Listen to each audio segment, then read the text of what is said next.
Dude, you ready to go or what? I am ready. Alright. Okay, off to Fred's. We're getting a good start here. We're an hour ahead of schedule. Hour ahead of schedule. Hour ahead of schedule. Yep. So now we can be only 2 hours behind when we get there. You're being optimistic. I know. We're headed to Fredapalooza. Fredapalooza 2024. Woo! That's right. So we're going to a truck event. We're selling a truck. Picking up 2 trucks. Yeah, we're buying 2 trucks. You're buying a truck. I'm buying a truck. Your truck doesn't run. No. It's not gonna run. Nope. It's just for parts. My truck might run. Well, we sure hope so. We're putting all the eggs into that basket. We're pretty well counting on it being a thing.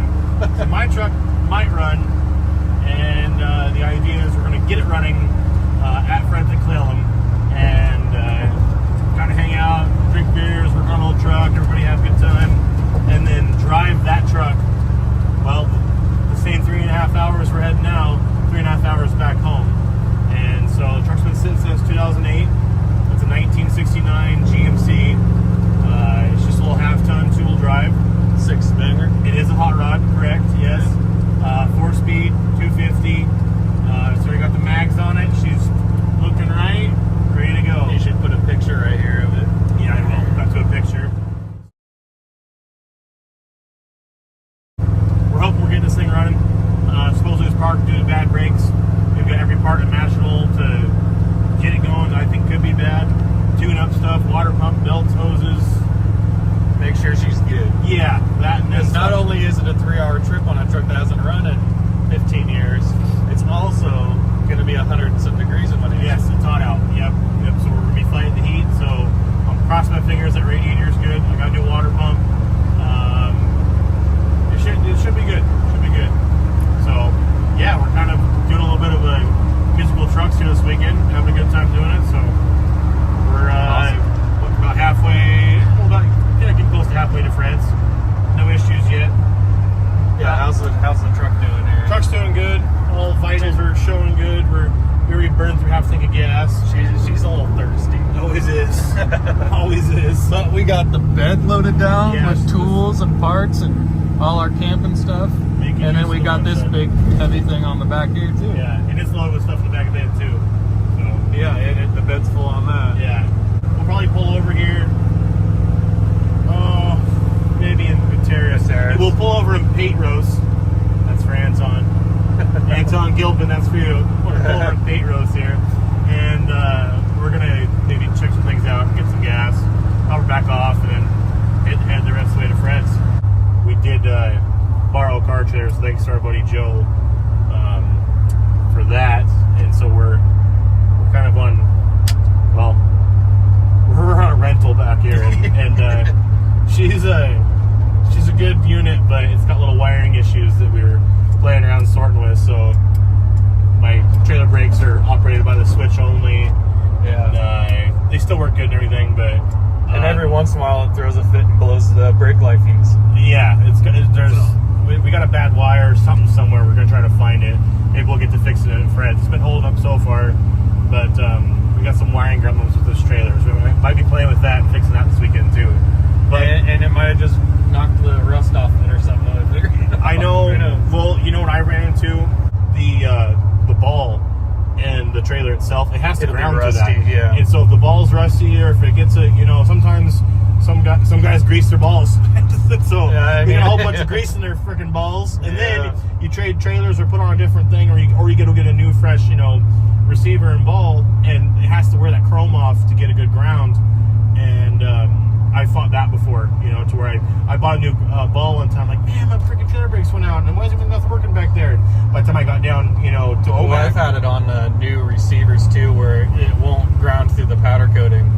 Yes. Until it breaks it off of the pin. Yes. The pinhole. What I ended up doing with my car trailer, I've sold it since now, but I just did a whole separate little battery cable as the ground strap, and this truck has it. I drilled a hole in the bumper on this truck, ground it down, and I had a secondary ground strap. So you put the trailer on, hook the safety chains up, put everything on, and there was a bolt-on ground strap that you bolted in. That way it was guaranteed the two of them were grounded got it together. And once I did that, I never had any connective issues. And so I almost did that yesterday with this one too.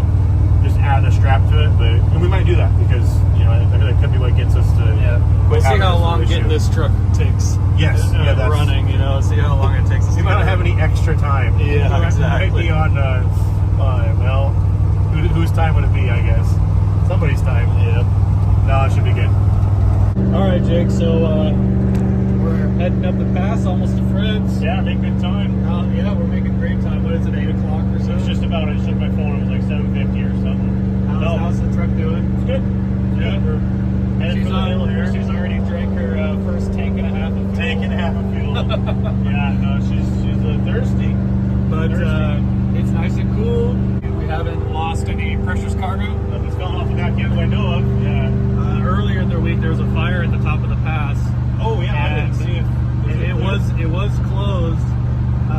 Last I checked, it was one-lane traffic with a flagger. Oh, okay. So and it's only for like a mile at the top. Fred was telling me about it and mentioned I think there was a flagger thing, and I just didn't know if it was progressed, got worse, or as far as I know, I mean there's traffic coming, so it must be open. So we should say that here in Washington, that is our natural disaster, our forest fires. Yep. We don't have tornadoes. We don't have hurricanes. We don't have tornadoes, and we don't have alligators. No. We get wildfires And Bigfoot. and Sasquatch. Yeah. It was funny. We were scouting for my brother for elk hunting, and in my Onyx I can mark things. Yeah. They have a thing for Sasquatch on there. Oh, people have seen it? Yeah, you can like mark it. Oh, that's funny. It is funny. Fighting. Yeah. No, so there was a fire here on this road we're traveling on, where they had it closed off. It was close to the road. A lot of times they'll do that because they'll really try to use the highways as a fire line. Yeah. And so they'll utilize and get a bunch of trucks set out, crew and gear, and try to use the existing what is already there, stretch of highway as a stop to the fire. And sometimes they'll occupy the highways and the areas for long periods of time. Or go up the hill here, we might be into some one-lane flagger situation. We might not, but it was that way earlier this week. Yeah. I forgot. Like Wednesday or Thursday. Yeah, I forgot completely about that. But that's okay. We're making good time. Yeah. All right. Well, next video will be at Fred's. Yep. All right, we made it to Fred's. Time to unload the 67. Got a triple chain down. Nothing fell off as it appears. So We only lost one window. oh, the back window, the canopy too. That was already missing. Cool. Buddy Miller's here. He brought special stickers, little self-portraits of himself, and they're yeah. Thank you, buddy. Everyone else brought their 72. Then there's this guy. What is going on, dude? I mean, Have you lost weight? no. It's just a dark colored shirt. It's an illusion. Howdy. How you doing? You done for the day or what? Yeah. We'll have, Dairy Queen. we'll have driving back and forth. Did you get a flamethrower burger? No, triple. Triple. Oh. Damn. You gonna be on the YouTube video? Yeah, sure. Tony, man, a few words. Did you bring Dairy Queen for us? There is one triple in there. What? No way. Did you go through the drive-thru? No, I went and You like the personal experience? yeah. I like Joe put these horse mats in this car chair, and I like them, but at the same time I don't. I tried getting up it with this truck, and I peeled out the whole way up to the thing. Yeah. I couldn't. It was No like, grip. "Eee." Had to get a shot at it. I was like, come on. Real. Don't buy none of them fake hooks now. Tony's hook checking. Hook shaming all weekend long. Get the hook shamer in the house. He's all fueled up on caffeine and Dairy Queen. Tony, have you ever ridden a Blazer or drove one before? Once or twice. Only Highlanders. Only Highlanders? I don't think it counts when it sits on jack stands in the garage.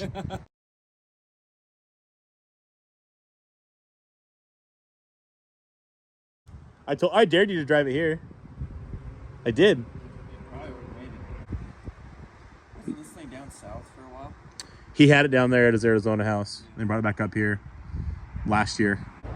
He's had it for getting close to about getting close to 10 years now.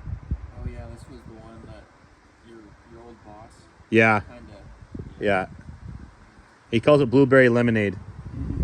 That's for it's lemonade. Yeah, that's a cool truck. It's cool because it's 4-speed. Yeah. I always wanted a 4-speed mine. Yeah.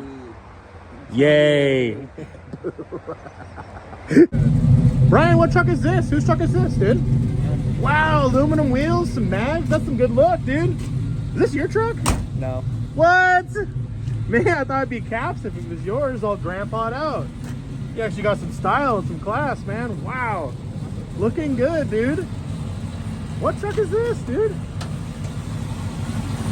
Wow. Hot rod, too? Wow, hot rod? Hot rod. Yeah? It goes good. It goes good. You leaving us? Yeah, I gotta go. Okay. Well, All right, buddy. I'll see you. you drive safe, okay? Tell the family I said hi. I will. Nice truck, dude. I didn't know you had this. Nobody knew. It's like one of my best kept secrets. Well, I'll see you. Hey, We dude. could have hung out longer. Drive See safe. you next time. See ya. See ya. You know, drilling it all out gives you a little bit more wiggle room in that, and I felt that helped. Reedon's got the new chromie. New chromie, homie. Looks good. I like the chrome inners. I do. They've been growing on me. They do look nice. Those lights bright?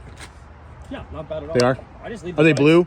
Yeah, they've They're got pretty that blue. Little bit of blue. I feel like they're more blue looking at them than looking through your driver window out. What's weird is like sometimes you get the blue ones and it's like they're super bright, but it's like not a natural like. What you got there, Tony? A beer? The wrong beer. The wrong beer? What do you mean? The wrong truck. Oh, the wrong beer. the wrong truck, the wrong beer. Jeez. You at the wrong party. Tony, go home. Just bought my new truck and Buddy Miller is trying to buy it from me. What's going on here? Trying to part my truck out? Come on now. Nope, stay away from it. You don't get to look at it. Weren't you just leaving? Yeah.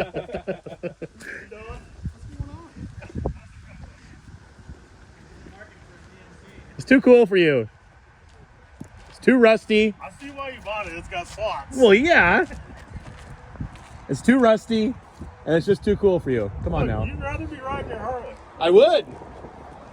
I wouldn't, though. I like it.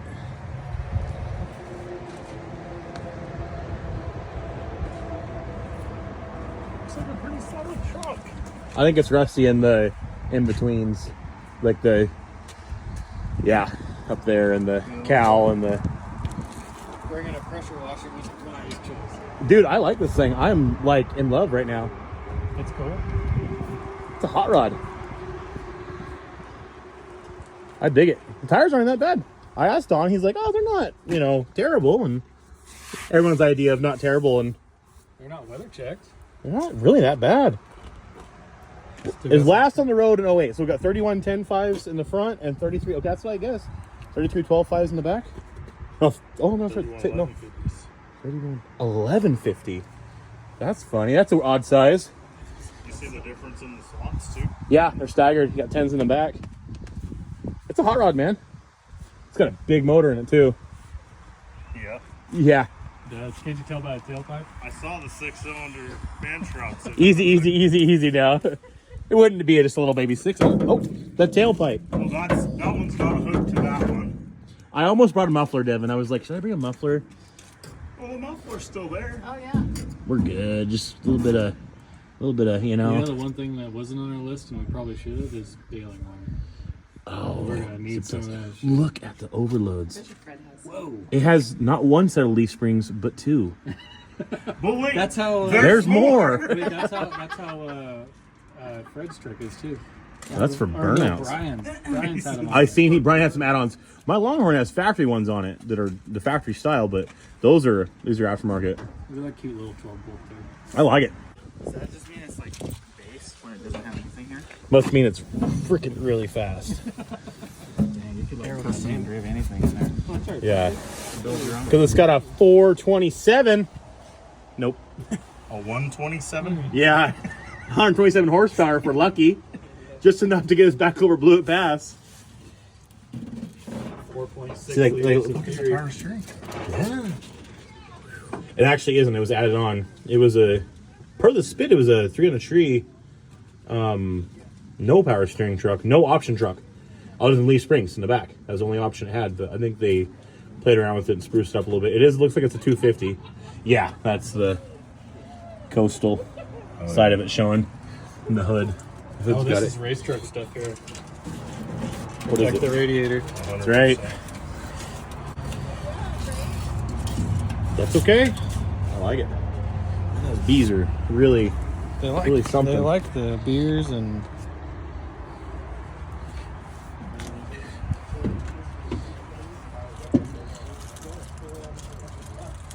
What is? Oh, just the rust. I'm like, what is making noise? It's my belly against all the rust. Oh, did he bring you a tank for it too? Yeah, we're expecting to have Smelled to. it. I was like, Icky. Yeah, well, just sticking your head in the cab. kind of figured. Yeah, we kind of tried to prepare for all the usuals and then some. All the things. I've got a tote in the back of the Longhorn that has kind of all the stuff you can buy at Napa for this truck that is, well, what would be wrong with it. So, did forget a coil. In, but there might be, probably have a coil lying around if we need a coil, I think. We could probably round one up out here. The two things I didn't get was a coil and a starter. We're kind of walking this unknown. He hit me up and he did the wrong thing. He sent me a picture of it and said, hey, look what I bought. I said, ooh, yeah, did you now? And so, ooh, that makes me a little nervous there. The radiator looks green. It might be leaking green. That's okay. I'm going to put a radiator in. That's no big deal. I got a case of water in the back of the truck. I've got, like, a bunch of fluids. I'm good on fluids. I have everything fluids I could need. I bought a couple extra monojets, carb kit. We're going to spend all day tomorrow on it, basically. Suppose it got parked because the brakes went out. So, whether that's bad master, bad wheel cylinder, or, you know, it is rusty looking, so. We both got fluid. Well, that's a good sign, but I did buy a new master. Look at the size of that. Well, how does that happen?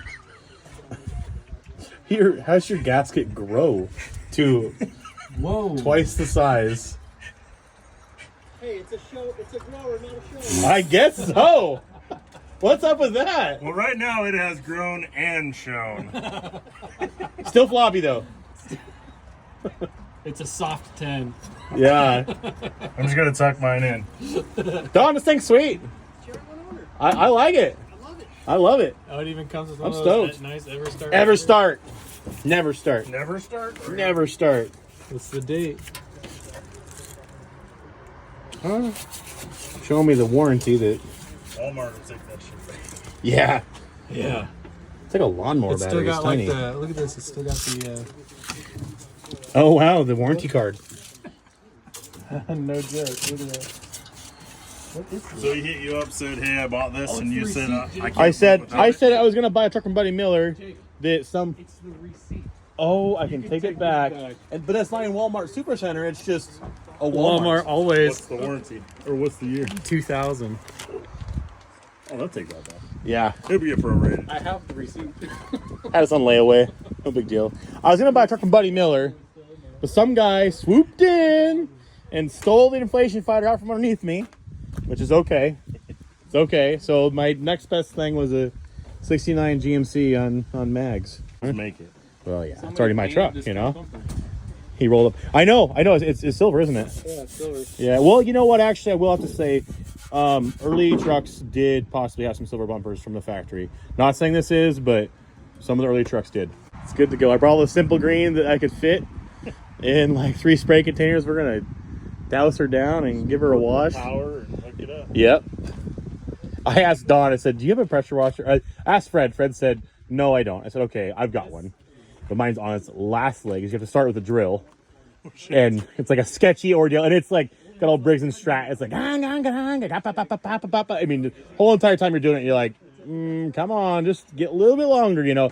Each job I do is possibly going to be its last. I asked Don, like, got a pressure washer? He's like, yes, I do. I was like, thank God. So we've got a Pressure washer, yeah. Yeah, it's like a little like standalone one. She needs a bath, so gonna give her a good one. That's the best part is the first bath. First bath. Guessing the doors don't like to function. Have to get that sorted. That's when you know it's a good one. Shut the doors, and it sheds weight. You gotta have safety glasses on. Yeah. 31.11.5. I thought for sure there'd be, 33s.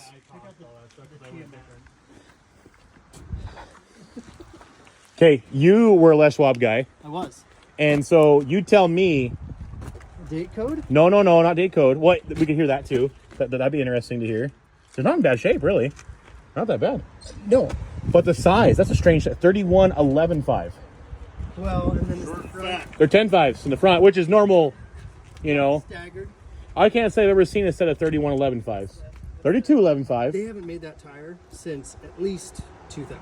I was going to say early 2000s. Yeah, that style Cooper. I started at Schwab in 2001. I expected them to be. Now, was Schwab Cooper at the time? No, we sold. They weren't. We sold the Wildcat EXT. And TXRs. Well, they had the EXT regular and then EXT tractions, and they're all made by Dean Cooper. Okay, that's Same- what I thought. It's same just manufacturer. Yep. So we just had private label tires. It's Yeah. on your Ferrari glasses. Oh, yeah. Oh, yeah. Yeah. You have to wear those for the rest of the weekend. What's that saying through rose-tinted glasses? Everything's better, or how's it go? It's better. They're tinted, all right. Hey, don't be throwing them away. I'll wear them on the drive home if I've I got to. would. You Yeah. have to because that's what's gonna keep the rust out of your eyes. Dude, let's get this floor mat. Come on, buddy. Yeah, What's going on here? the format. You got it on that. What? Oh, wow. Oh, I know. I told Jake, I said, I want floor mats. He's like, okay. Those are pretty cool.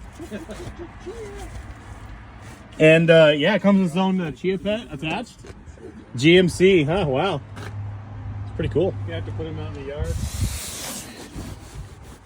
It's got stickers under the seat, too. I just noticed. What? Dude, we should have brought a tape. I could have listened to Ozzy on the way home. One in there. Might be Ozzy in it. So far, we have good luck. He had Ozzy in his truck. He didn't know it. Fired it up for the first time. Ozzy starts playing through the speakers. So we'll see. Now, I'm guessing by this truck, we could maybe have some like Ted Nugent or maybe, I don't know. Little Blue Oyster Cult. Yeah, Blue Oyster Colt, maybe the Colt. Something good, I would think. Guy had good taste in his style of his truck, so got good taste in music too. I'll probably fire it up. It's gonna be ABBA or something terrible. Celine Dion, yeah. Cher, greatest hits. Something my mom would listen to. Captain and Tennille, yeah.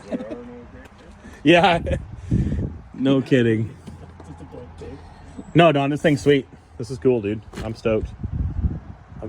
Whoa, it had a 76 ball on it at one time. 6 or more. That or it's a fried marshmallow. Yeah. It looks like it. Some s'mores, huh?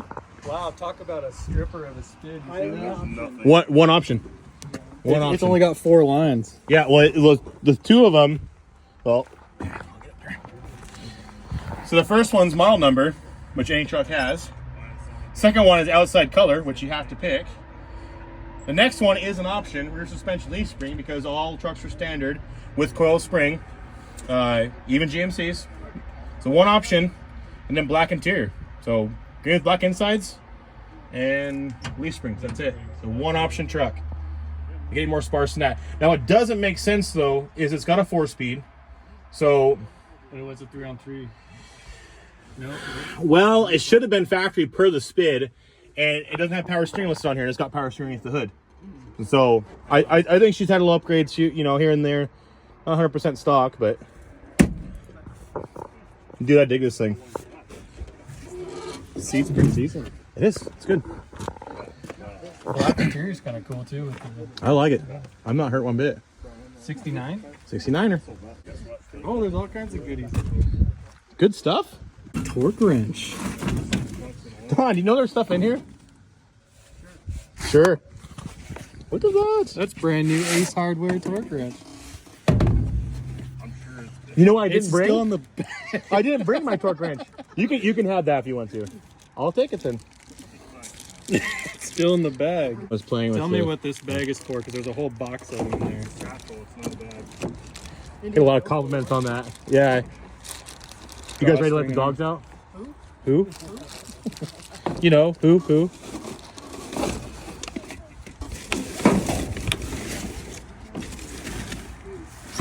Poncho or something? Tons of great stuff to help us get home. The flashlight. Oh man. Those turds or spider webs? Everything. Turds and spider webs. All of the above. There's a big box of something over there. New plug wire? Old plug wire. Some oil. Home Select. This is Pennzoil. Pennzoil. Better than Home Select. One step better than Home Select. We're running 530 in this thing. Devin, what do you think of this old paint match they It is spot on. spot on? Ray Charles Paint Shop. Yeah, wow. Well, it's Wow. weird 'cause look at this. It's like almost matched up here. It is the original door. It's sink on is. the inside, yeah. Yeah. I thought it was a different door at first. It was so far off, like it was off of a medium green truck or light green, but it's not. Is that an overload string that they put on? Yeah, it's got quite the doubler back there. Wow. It's just a set of U-bolts and spring. Man, look at that. Holy shit. She's all jacked up, dude. It's all double nutted. It's a freaking hot rod. Yeah, it's linked. Dude, yeah. Burnout ready. Jesus Christ. I like it, man. I'm excited for you to blow all the rust out the tailpipe myself. If it was connected. And just like that. We might super careful now. Parts are already falling off of it. I like how the paint's so far gone, you can see all the little spot mud they did. I know. Well, the back, you start seeing pink poking through the green. You're like, yep, that's. Well, look at it actually, Devin. Red oxide primer. Step back there and look at it. Look at how the bedside was painted a different time than the rest of the truck. You can see the cab's original paint. Yeah. The door was poorly paint matched. I mean, the bed was poorly paint matched. It's You like can see the paint match to the swamp tailgate. green. Yeah, it's no good. Swamp green to medium olive. green. Then we've got mint julep green to medium olive, and they called it good enough. Yeah. No blending, no fade. Well, we'll kind of spray a little of the fender here, or kind of work this. No. I think Earl Scheib would even be in comparison to this. Yeah, this was definitely a backyard paint job, but that's okay. It could be worse, right? Well, it's cool. It's cool. It is cool. I do like it. I'm always shoving my beer cans down in Devin's fender. I can't though. He's trying to get me back. Yeah, nice try, dude. Nice try.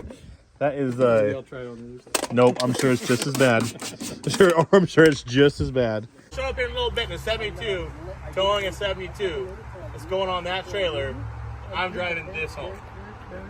Yeah, musical trucks. Uh-huh. I love it. Yeah, So what do you think our odds are? Slim to none. swell. Great.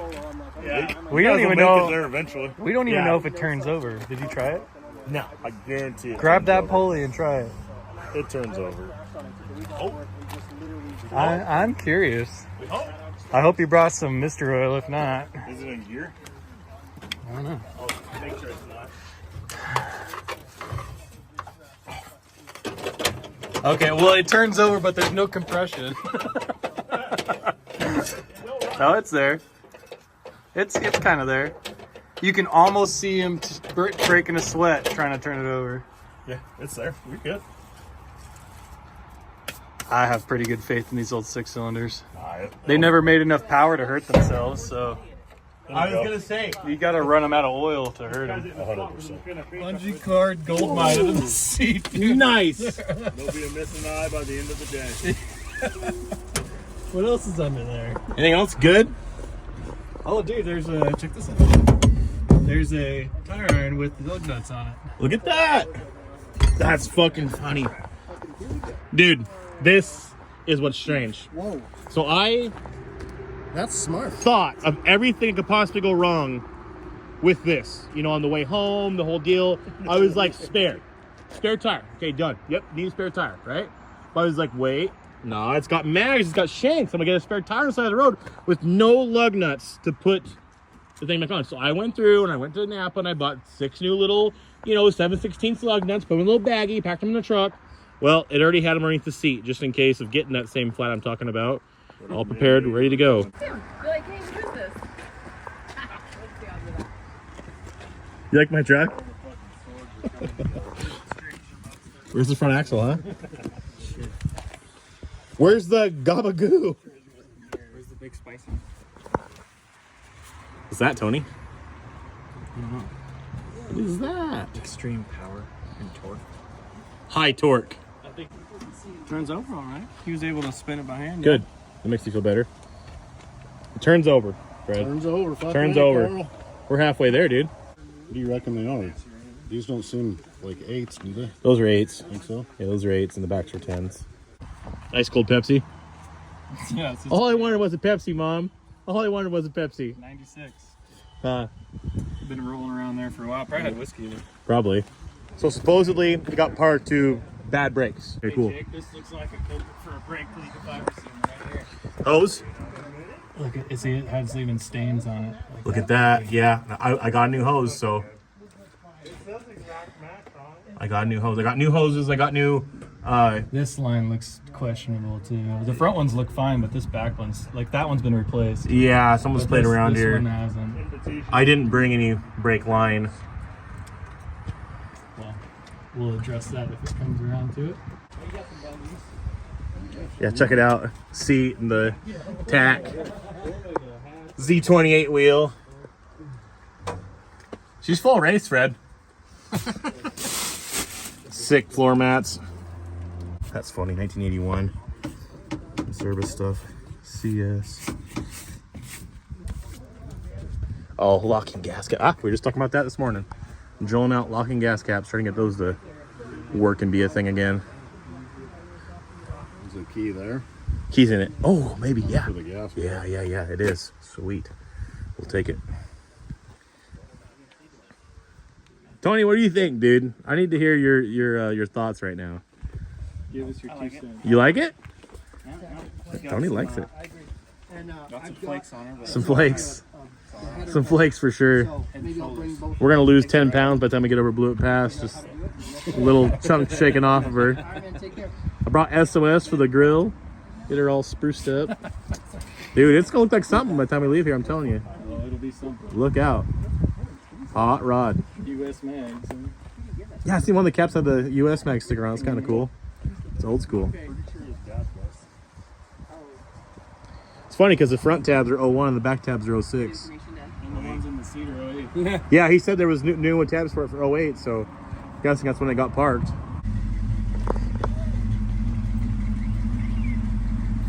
Bye-bye. See ya!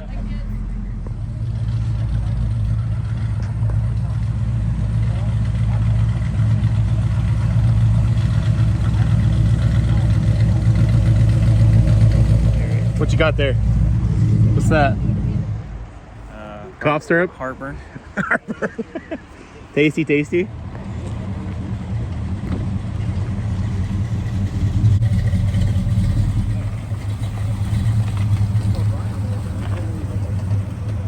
We're trying to figure out why you bought that instead of this, and we're starting to think it's because that's got slots and that's got hubcaps. That's about all it takes. Yeah. Well, yeah, no. You got that B on your beard. Oh, This everybody- guy that's coming to get this is Mr. 67. He's at the truck party. He had a little 67 GMC there. John Taylor. And so he was all about this one. 67 GMC is his thing. So he, saw it. Was like, dude, I dig it. So Nice. let's go into a good home. Pretty fucking rust free too. Good It's not a bad rockers truck. on it. Yeah. Not a bad truck, So Perfect 4x4 swap. that's what I said. I said in the last YouTube video, I was like, man, the best thing to do, I mean, I thought, you lower it down, put on some slots, and, 3 and 5 would be cool, but best would be a K-swap, of course, always is.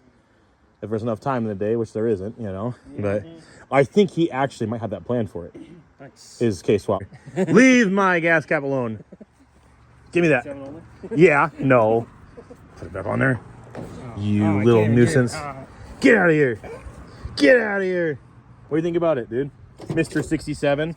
67 King Tony. What do you think? The red is freaking. Isn't it cool? Yeah. Isn't that sweet? I know everyone, the general consensus, this truck, everyone that came to it was like, red interior sweet. It is funny though, because I saw it, I was like, yeah, we got some white, we got a little bit of red, we got a gold top. It's a Rainier Racer. It's a Rainier can, man. White with the red R, and a little bit of gold on the top, man. Yeah. That's what it is. That's great. I'm excited for him to see it. I hope he likes it. I'm sure he will.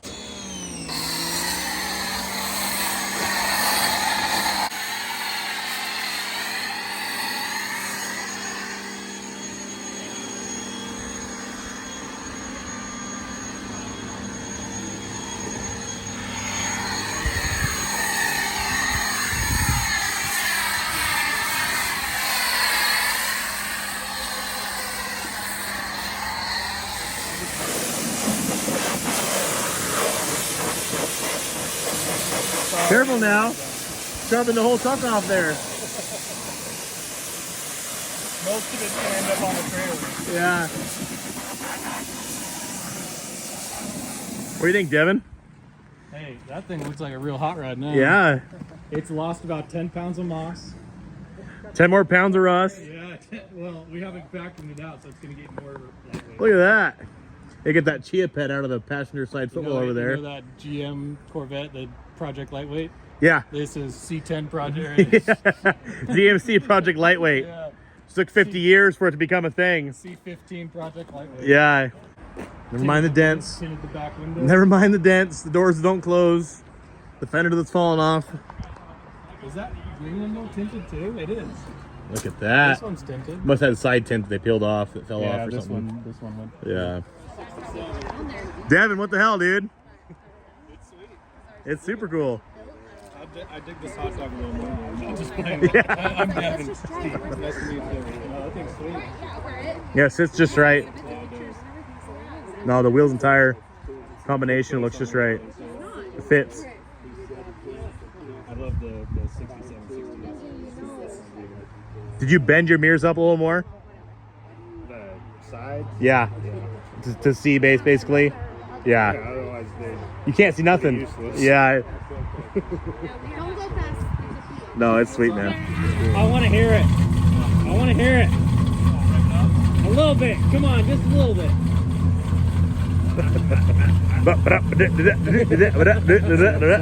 The way that you like reading, I like hearing. Okay. Ouch. Well, I fucking love reading, so I'm actually gay for reading. Keep going. Whoa! Ooh, yes. Fucking wrap him up. Atta boy.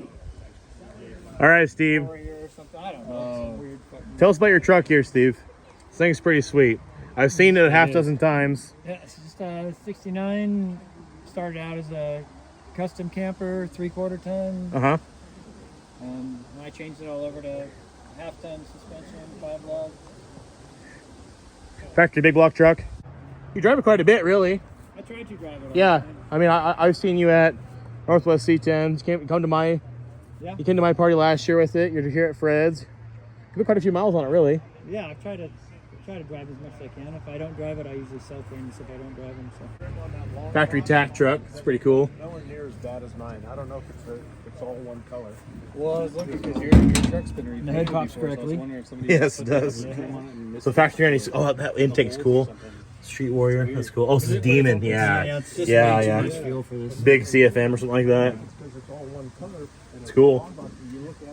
So factory big block truck. And this is original motor, you said too. Original engine that came with the truck. Yeah. You had it gone through Just had it and rebuilt.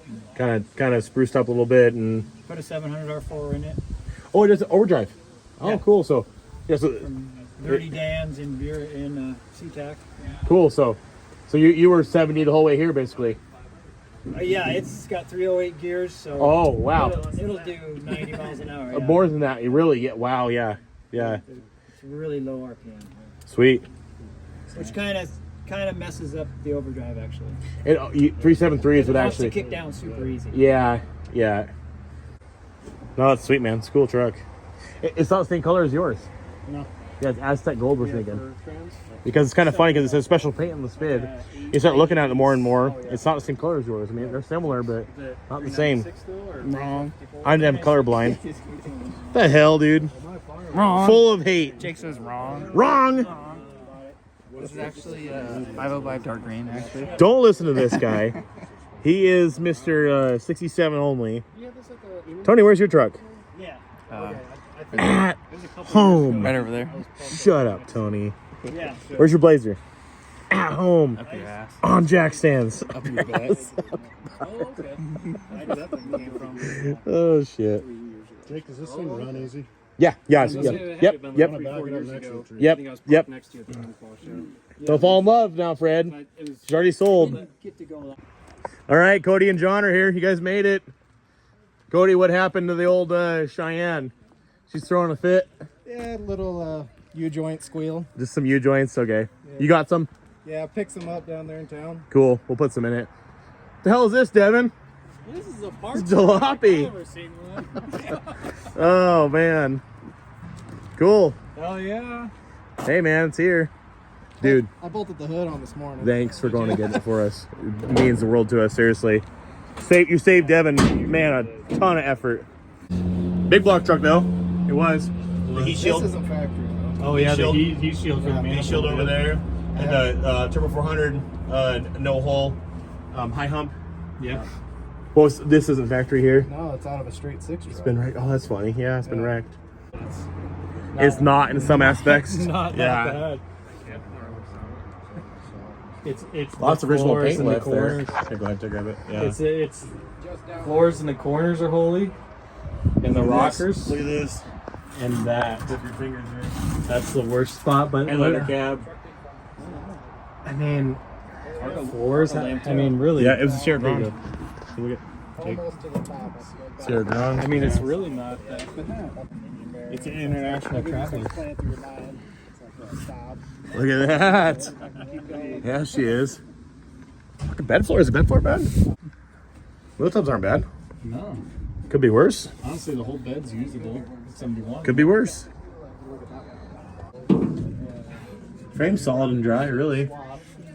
I'm happy with the bed, dude. The bed's freaking nice. I think the bed should be a write-off. Just throw it away, you know. There is a tag on the diff. What does it say? Dana 60 rear. Yeah, it's a 60. Big block truck.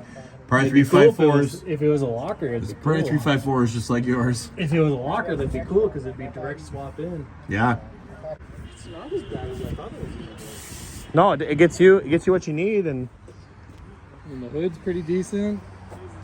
front bumper goes on a truck that needs one. You know, it's Yeah. not good, but it's not the worst ever.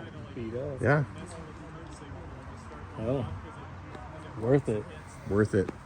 Devin says it's worth it. It's always worth it. It's worth it. It's always worth it. If you convince yourself enough, it's always worth it. It's got the weirdest overloads ever.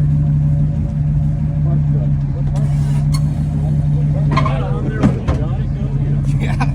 Did it work? You just put power to it and it worked? I added power steering fluid to it. That's all it took. Do it one more time. That's sweet.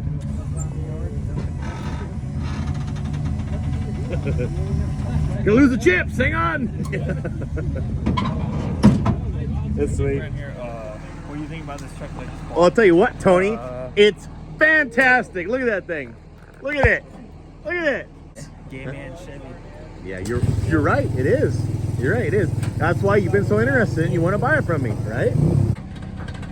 You only get one shot. Do not use the chance to Did you fix the brakes? No, they went to the floor. To the floor? What do you mean to the floor? Now what? Am I gonna think broken here? I don't know. You gotta fix it. My broken truck.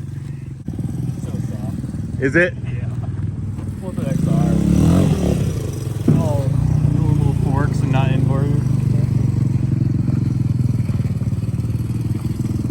We got Reed and Knievel over here. Do you rate the brakes out of 10? 2 out of 10. 2 out of 10. Solid 2 out of 10. So they work. Hey, you were full tilt off the trailer, and You came to a stop. I think I it's a thought for 3. sure we were gonna end up over there. I think it's a 3. This is coming off right now. Young buck, he does that Like- at the road crush. My buddy's kid. That's what I thought. Went sideways. What's the matter? Nasty. That's nice. This is what's really impressive. Ready? Well, those are optional. Yeah, we don't need We've these. opted out of having sill plates. We don't need these. Easy now, Tiger. You're swiping half the truck away. Jeez. It's Operation Lightweight. Yeah, it's Operation Lightweight, all right. Just shove these in the rust cracks. There we go. It is new. It ain't gonna make it. Make it where? Anywhere. Oh, come on. I have to agree. It turns over. It turns over. If it's got it, Get up, working sign the clutch. title, and leave it on the dash sitting here. You like it? Fred likes it. It's a good truck. Need it like a hole in the head. Yeah. All right, we finally got the GMC unloaded over here by the shop, and yeah, it's ready for us for tomorrow. Busy day tomorrow, work on this thing, and well, hopefully making it make noise and be a runner, and be a driver, and drive a couple 100 miles home. So we'll see. I got high hopes. She's already kind of coming back to life and looking better, and Got this door fixed, opening, closing now. So, I mean, it can only get better, right? All right, here, bright and early, Sunday morning. Time to start fiddling around here at the GMC. So this battery's dead. We're gonna start right here. We're gonna put a new battery in it and see if she turns over. And I'm trying to splash some gas down that carb, and it's of course super tight. See if it makes any noise. See if we get lucky here. Battery tray is hanging on by a thread. I'm just gonna ignore that and act like that's not as bad as it is. All right, this is just to see if it turns over. They have the cables, the length of them all kind of goofy, and they're both black negative cables. And gotta install the battery backwards to get this one to hook up because it's short little. Anyways, this is just to see if the thing will turn over. I bought new battery cables for it, and if it does turn over and get this thing running good and whatnot, I'll swap those out and put the new cables on it. All right, make my way past this sticky old wheel. See if got anything. Cross your fingers.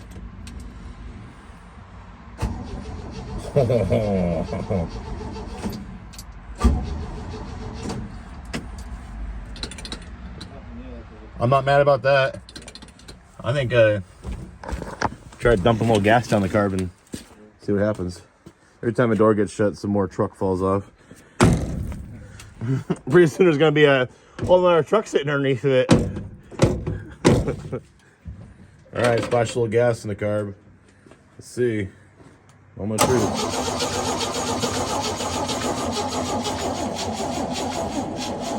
We got a new battery already dead and no spark. It's kind of what it sounds like to me. Give it a little gas.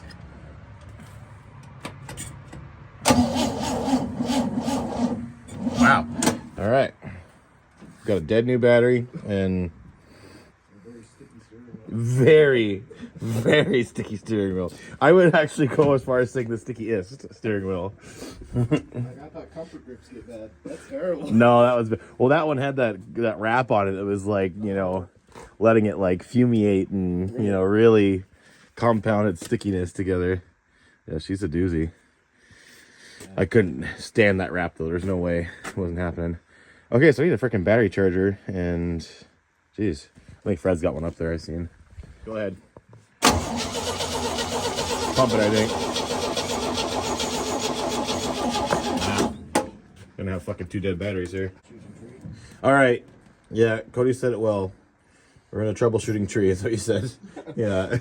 So we've got weak spark. It just almost sputtered there. We've tried turning it over multiple times, trying to get this thing to pop off, and it just doesn't seem to be happening. So that's okay. We got all the stuff to fix it. So I'm gonna pop this cap off, check out the points, see what they look like. I've got a new set, so if it seems to be needed, throw a new set on there, and then we'll probably try to see if we can get it to bark off. But we're gonna kind of, you know, not destroy everything at it. We're gonna try to do one thing at a time here.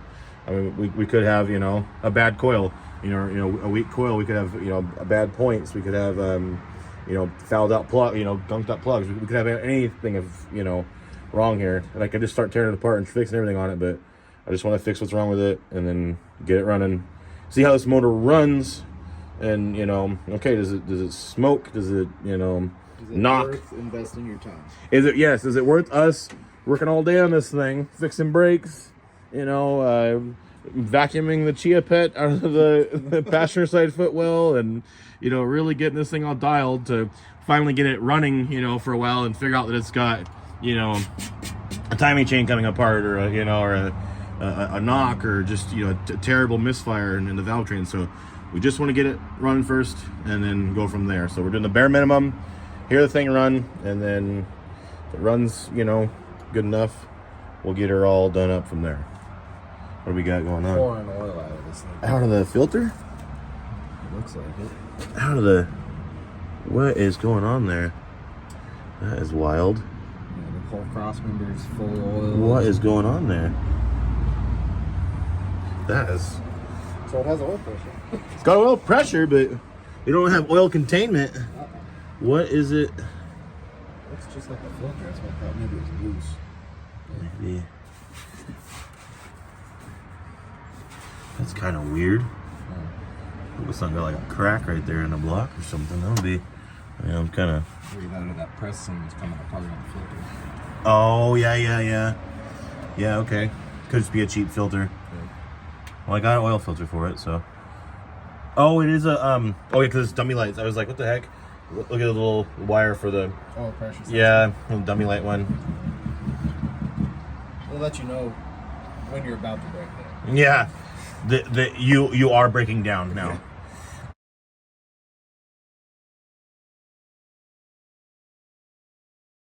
Confirm your suspicions. Hey, dummy, you're breaking down.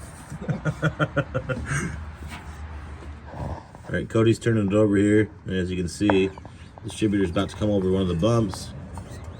Look at how little those points are opening. That's not enough. They're just barely. You see it? There it comes again. That's why it's not running. These points have slipped.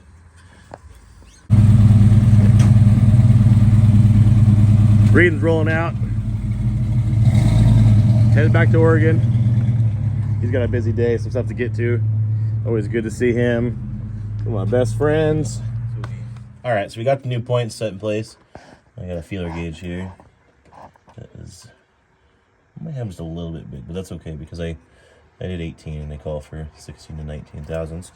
But if you're in a pinch or alongside the road, a little trick is obviously if you have points you're putting in, the box that came out of the cardboard, a little flap of it, is actually just about the right thickness to set the gap on the points. So you don't have to have a feeler gauge. This will get you in the ballpark and get you close enough. So all right, fresh points. Let's see what happens here. Wow, look at that. Go ahead.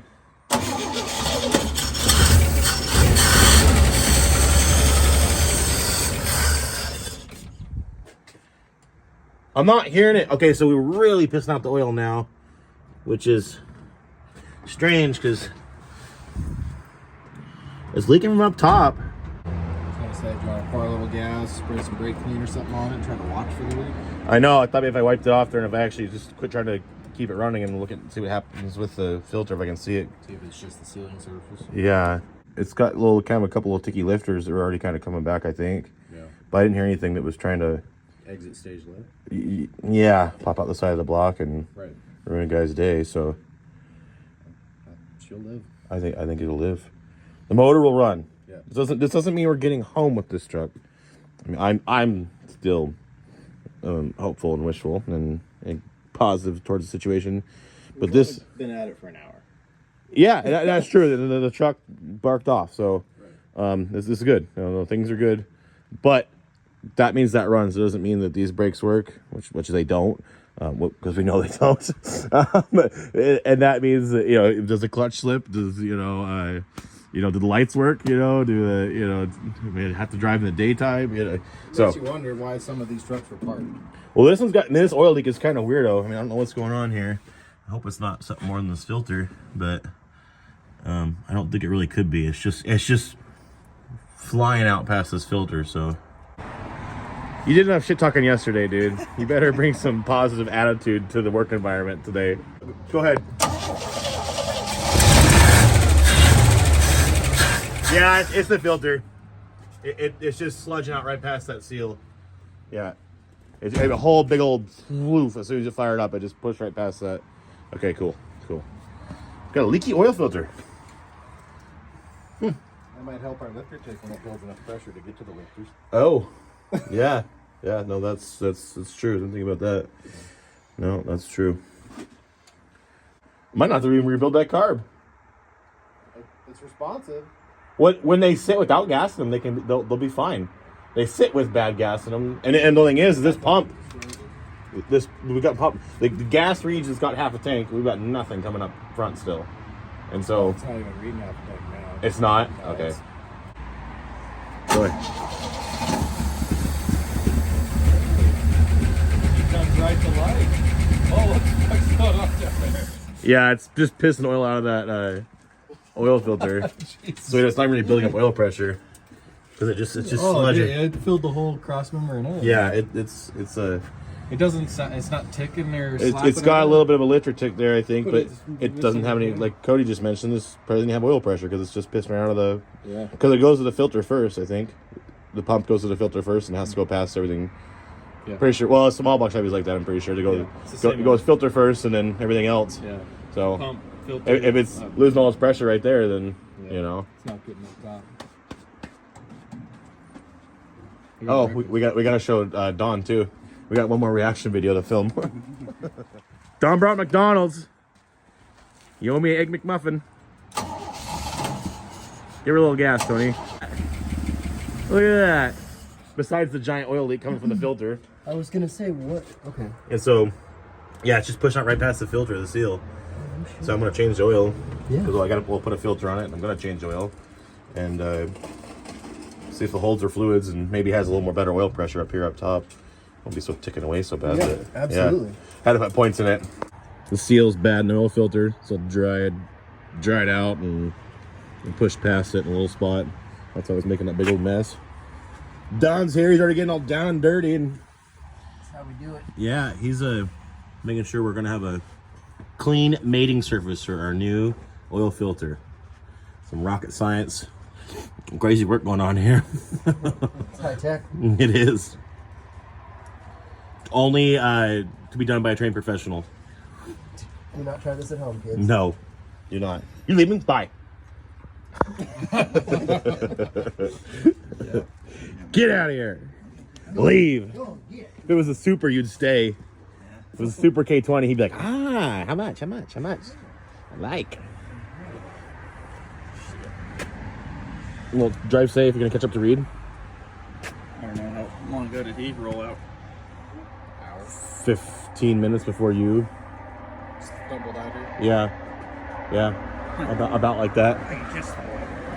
You probably can. Oh, he's probably getting McDonald's in town, so you already got one for the road, so. The next question was there any water? Steve said there was. Yeah, I thought there was. That radiator's making me really nervous, so. It's about half. Just how like look how rusty it is down the core sport. Yeah. Well, like below the radiator. look at all the the green. staining. Yeah. I think I might buy that on a radiator from you. Just give it to you. And I just- should just go run and grab it now, though.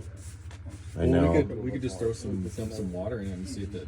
If it comes out, Yeah. and then just take it buy it from you, and just take it with me, and Whatever. and if it pops, because I might. I know that my upper hose was bad because I got new hoses. Nate and I stopped by somewhere. Yeah. And we popped the hood, and it was like, Yeah. I was like, No, I've got new hoses. nobody saw that. I'm thinking maybe I just leave what's on there because all the hose clamps that they're good. The hoses aren't in terrible shape. No. And then maybe if I just buy the other radiator from you, at this point in time, I'm saying, and then just take it with me, and if it goes bad on the trip home, then pop the hoses in the Bring over the side of the When we road. get it running and driving, we'll drive it over to your house. swap the radiator.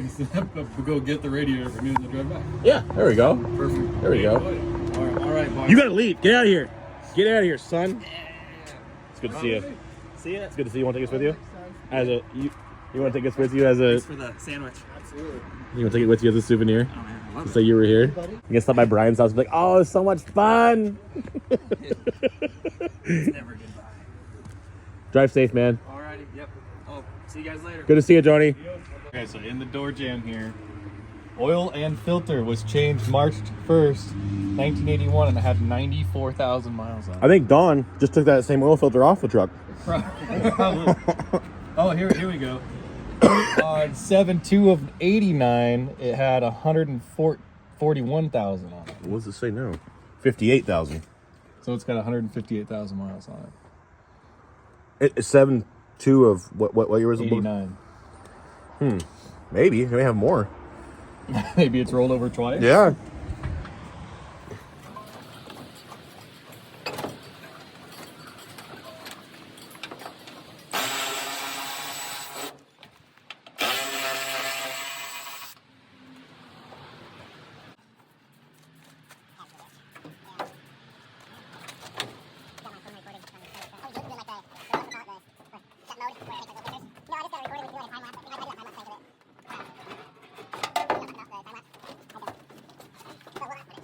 I brought nearly everything I could possibly think of to get this truck running with the conditions and the, you know, scenario we've got in front of us. So, Don's putting a new fuel pump on.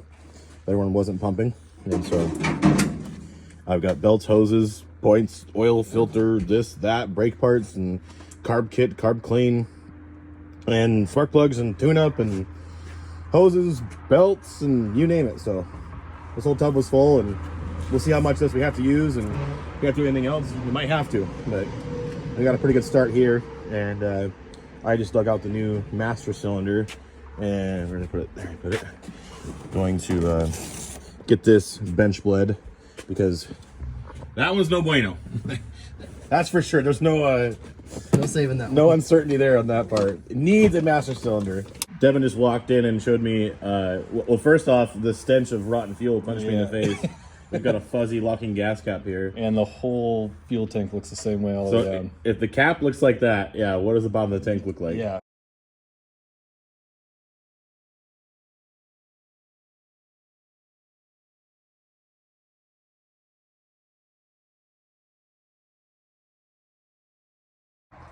It looks like it's had U-joints put in it recently. Oh, good.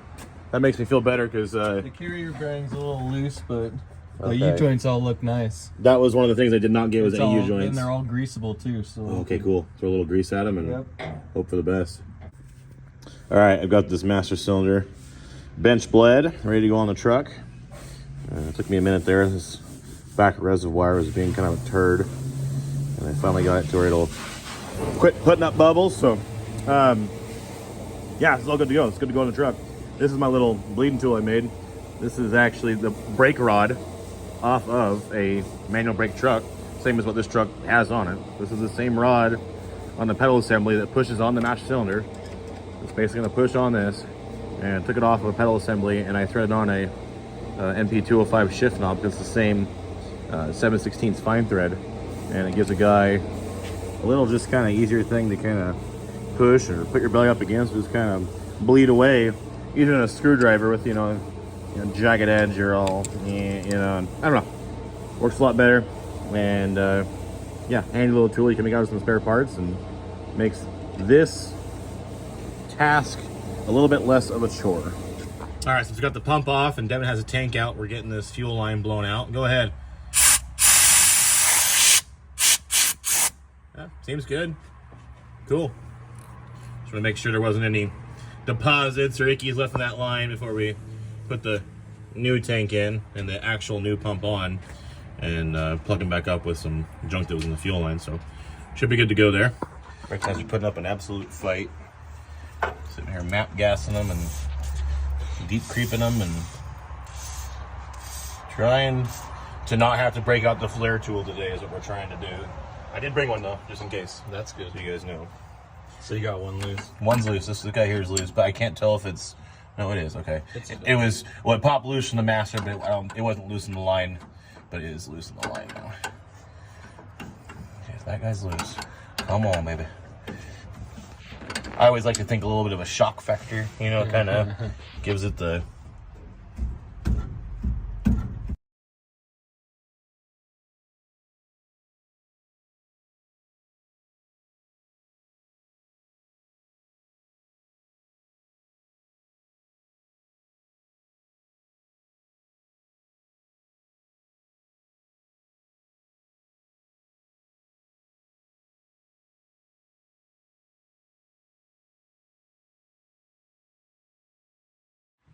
Look at this. I think this is safe to say. This is part of our braking issues. Whew. Yeah. A piece of paper in his mouth. Oh, Trying yeah. to hide the evidence. He's like, whoop. So fucking funny. Oh, God. Went to this psychologist, and Yeah. asking me all kinds of dick questions.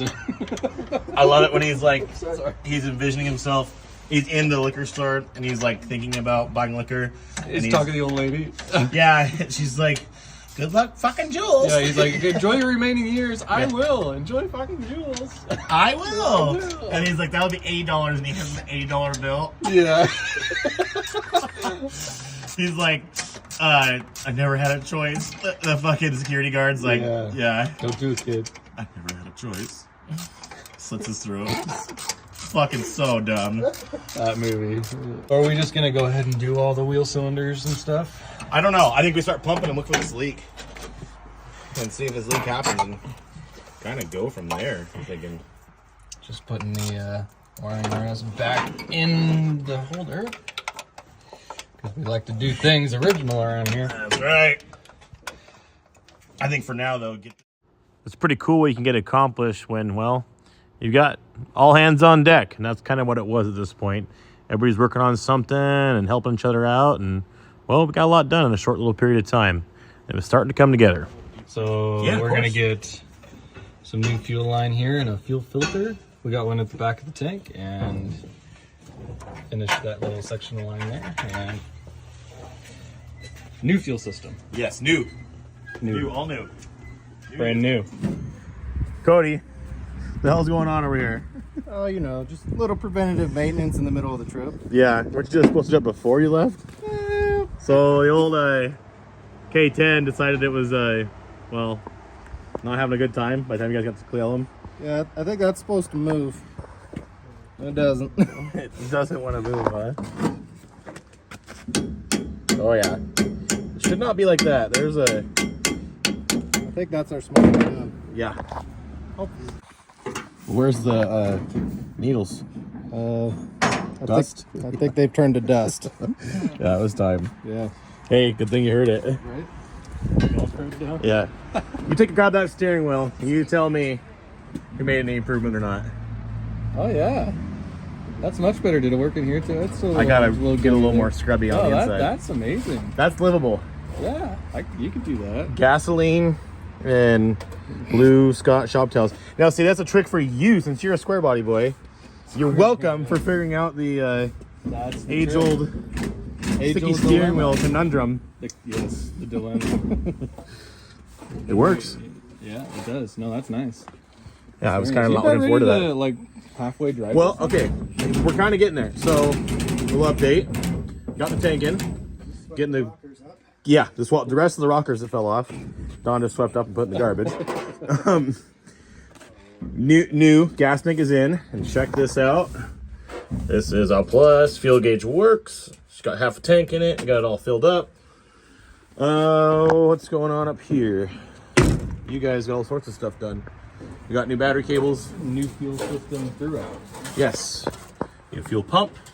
Got the oil filter leak fixed. Yep. Oil's changed.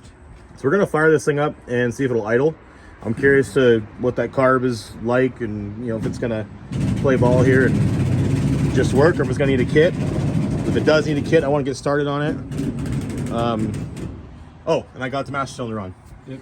So we're ready to start pumping some brakes and trying to find that supposed maybe leak it had that it got parked for in 2008. Maybe it has, maybe it doesn't. Maybe it was the oil leak. Who knows? Maybe. So, but that's fixed. This is all hooked up, so we're ready to see if this thing will idle and see a little more what this motor's all about. And we got to keep on wrenching here, or she's ready to hit the highway. Yes. Not quite yet. We're getting there though. We're making progress. Yeah, Dave. Oh yeah, 91. Huh. Brand new. Man, this is just getting better and better. Check it out. Woo! Just come back to life. Fix the horn. The new body ground and everything. That way I can honk at you when I'm behind you on the way home and I'm breaking down. All right, Don, hit it. It's pumping gas. It's in the fuel filter. It's trying to be.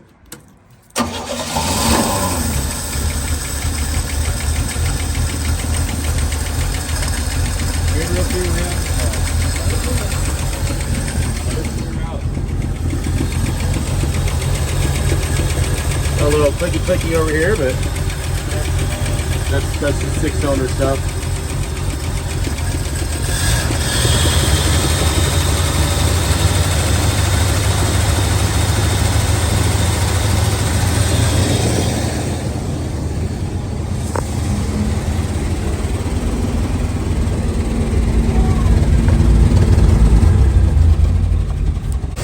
good. The choke's working. Yeah. Just gotta watch the temp is all. Look at my temp gun. Already clearing out a little bit, running better.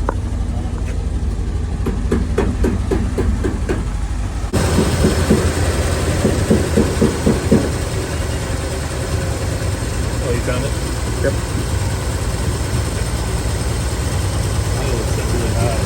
Not even that warm yet. Getting there. Oh, the thermostat.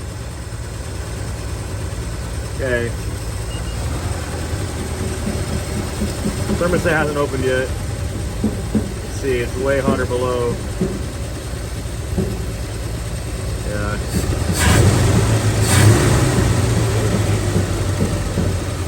We gotta make sure this thermostat opens. I didn't get a thermostat, the one thing I forgot.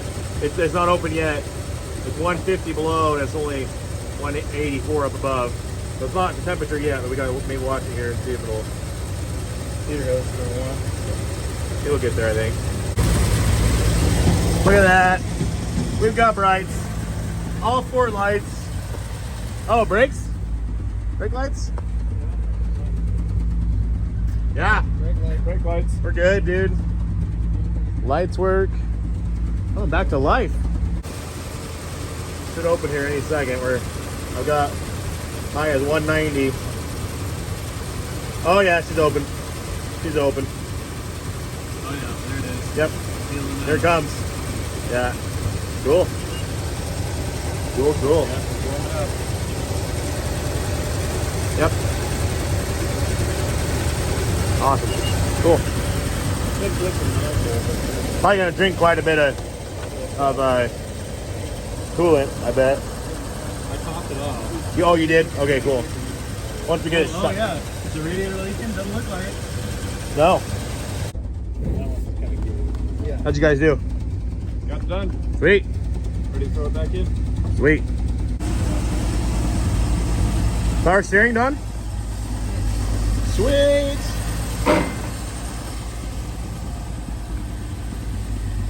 Oh yeah. Just frozen. Somebody tried to open it when it hadn't been in a long time and it just got stuck halfway in between. Damn it, dog. So you already fixed it. Oh yeah, dude. What? Fixed. Check this out. All right, guys. About noon. Started on it at 7:45. 7:45. I'm not usually the one to brag about like, oh, we only did this and this many times, we did it so fast, but this just kind of fell together and kind of really cooperated. So we got enough hands on deck here. We're not done, but we're making good progress, and I think it's time for the first drive. So, Devin, Don, you guys are up. Rock, paper, scissors. My cap and get on Rock, paper, scissors. I'll be first officer. Don's just gonna drive back to his house. See you guys later. Thanks for the free labor. Yeah, thanks. See ya. You want to get the wheel shock? Yeah, for sure.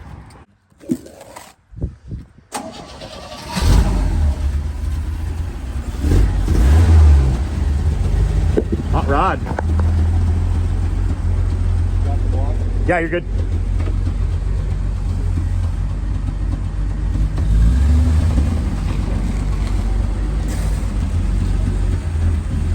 Got brakes.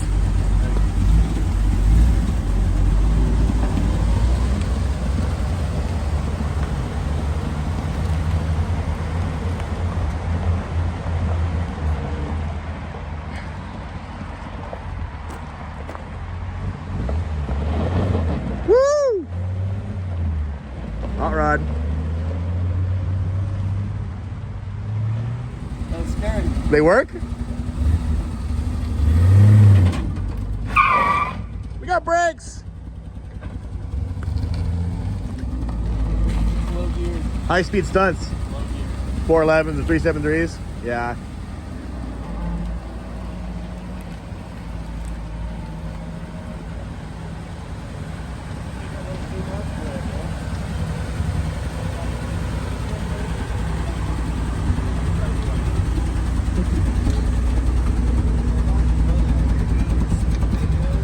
All right, guys. What's the consensus? I say run it. Say run it. Check those wheel bearings and run it. I think the brakes stop straight. It doesn't pull the wheel. It doesn't pull the wheel, but you can tell it kind of pivots the truck. I think one of the back ones is not grabbing as much as the other. You locked both of them up there. In the back? Yeah, it locked both of them. It took it. Yeah. Maybe it's two reasons. Maybe. Every time I do it, hold the wheel straight and it wants to pivot the back of the truck around. Okay. Okay. Well, maybe we'll look again. We'll keep kind of popping brakes here and planning to look for a brake leak again. Or we could bleed them. We could actually bleed them. We could do that. And like I say, I want to check these wheel bearings and swap those lug nuts out so I get a deeper shank on them. Yep. I'll show everybody that. So I brought new lug nuts, new shanks for these mags because they all have a lock and key, which is ugly as can be, on them. And I knew if we were pulling these wheels off, well, I've played shanks for years and they're deterred, and a guy could easily try to fight putting these back on, or just strip out. They get rusty, and so I just brought new lug nuts just in case. And then we end up pulling one of these off, and one of the normal ones too. And you see here, it only has like 3 threads of engagement before it bottoms out. The studs on 1967 to 70 half-ton two-wheel drive trucks and four-wheel drive, they're really short. They're a little bit longer when they went to the 5-lug trucks, and they're half-inch studs as well. So these are just 7/16 studs, and they're real short factory. So I've got those other lug nuts there, and they've got a longer shank by about another 1/4 inch at least, even probably closer to not almost a 1/2 inch. So I'm gonna swap the lug nuts out, and we're gonna maybe check up some of the brake stuff out here. They're working or not? So further consensus and analyzing the skid marks, we've got both rear brakes on the passenger front brake. No driver's side brake. Okay. That's why it's trying to Pivot. Okay.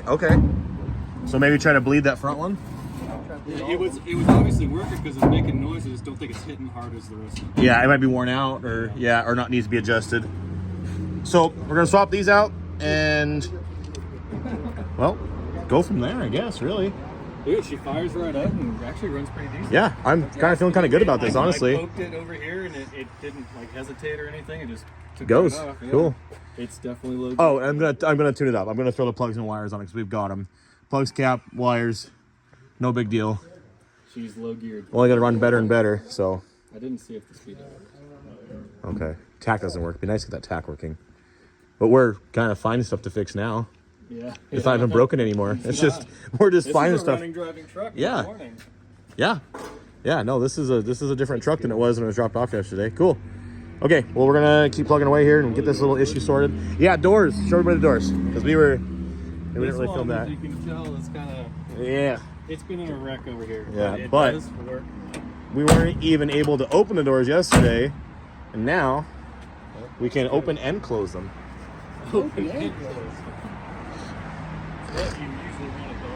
Usually, yeah. Oh yeah. Windows roll up and down. Steering wheel is not sticky. As sticky, yeah. Okay, yeah. You really try. You can find some sticky in there. Gotta dig through these treasures. We're gonna get this toolbox mounted so it doesn't fall off. We're gonna need to tape this all over the truck so people know. Caution! Look out! Look out! Don pulled the first plug out, and yeah, I'd say it's time for a tune-up. So we're gonna run better and better. Yeah. Sweet. There's no play in the wheel bearings. What's the wheel of fortune say? I think that's just the brakes I'm hearing. That's just the brakes. 3.5. Yeah, 3.5. I can say that's fine. That's just the brakes that are making a little noise there. You're okay. I got it, I think. There's no play in that. I'm not mad about that at all. Wheel bearings are fine. All right, guys. Drive safe. Appreciate it. See you, man.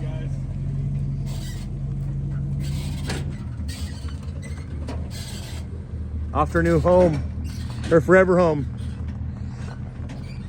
He's in love with it. Yeah, that makes me happy. All right. Show us. Needs to be tuned, I think. It works better than it did, though. There's probably an adjustment on the back of it. I think 2,000 is not 3,000. Sounds better than none. No, it sounds better than none. Got all the ribbons. It's running better. We got full tune-up. Got our lug nuts fixed. Sweet. It's ready. He's ready. Off to the races. And things are just really looking up. What we found in the toolbox in the back. We can do that. Throw that in the garbage because, thank you. Treasures. Mystery toolbox. That was, it's a win. We keep winning today. We're just gonna keep on trucking today because we just keep on winning. Things are going good. We're putting air in the tires, crossing the T's, dotting the I's. Got some stuff to load up, clean up.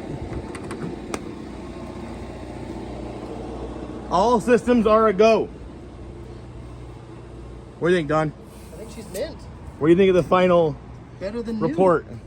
Oh, It is. She's completely dialed. Today's efforts. I'd drive this thing anywhere. I know, I would too. I would too. I feel great about it. That doesn't make it right.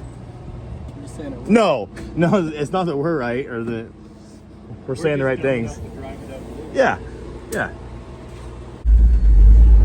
All right, first drive in the GMC. My first drive.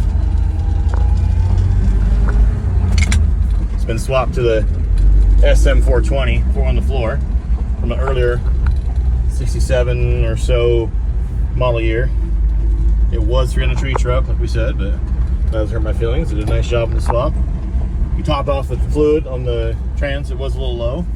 I feel great about this. This morning, this thing was dead, sitting there on Fred's pad. It's like 2 o'clock, maybe it's 3, close to 3, and this thing's ready to drive home.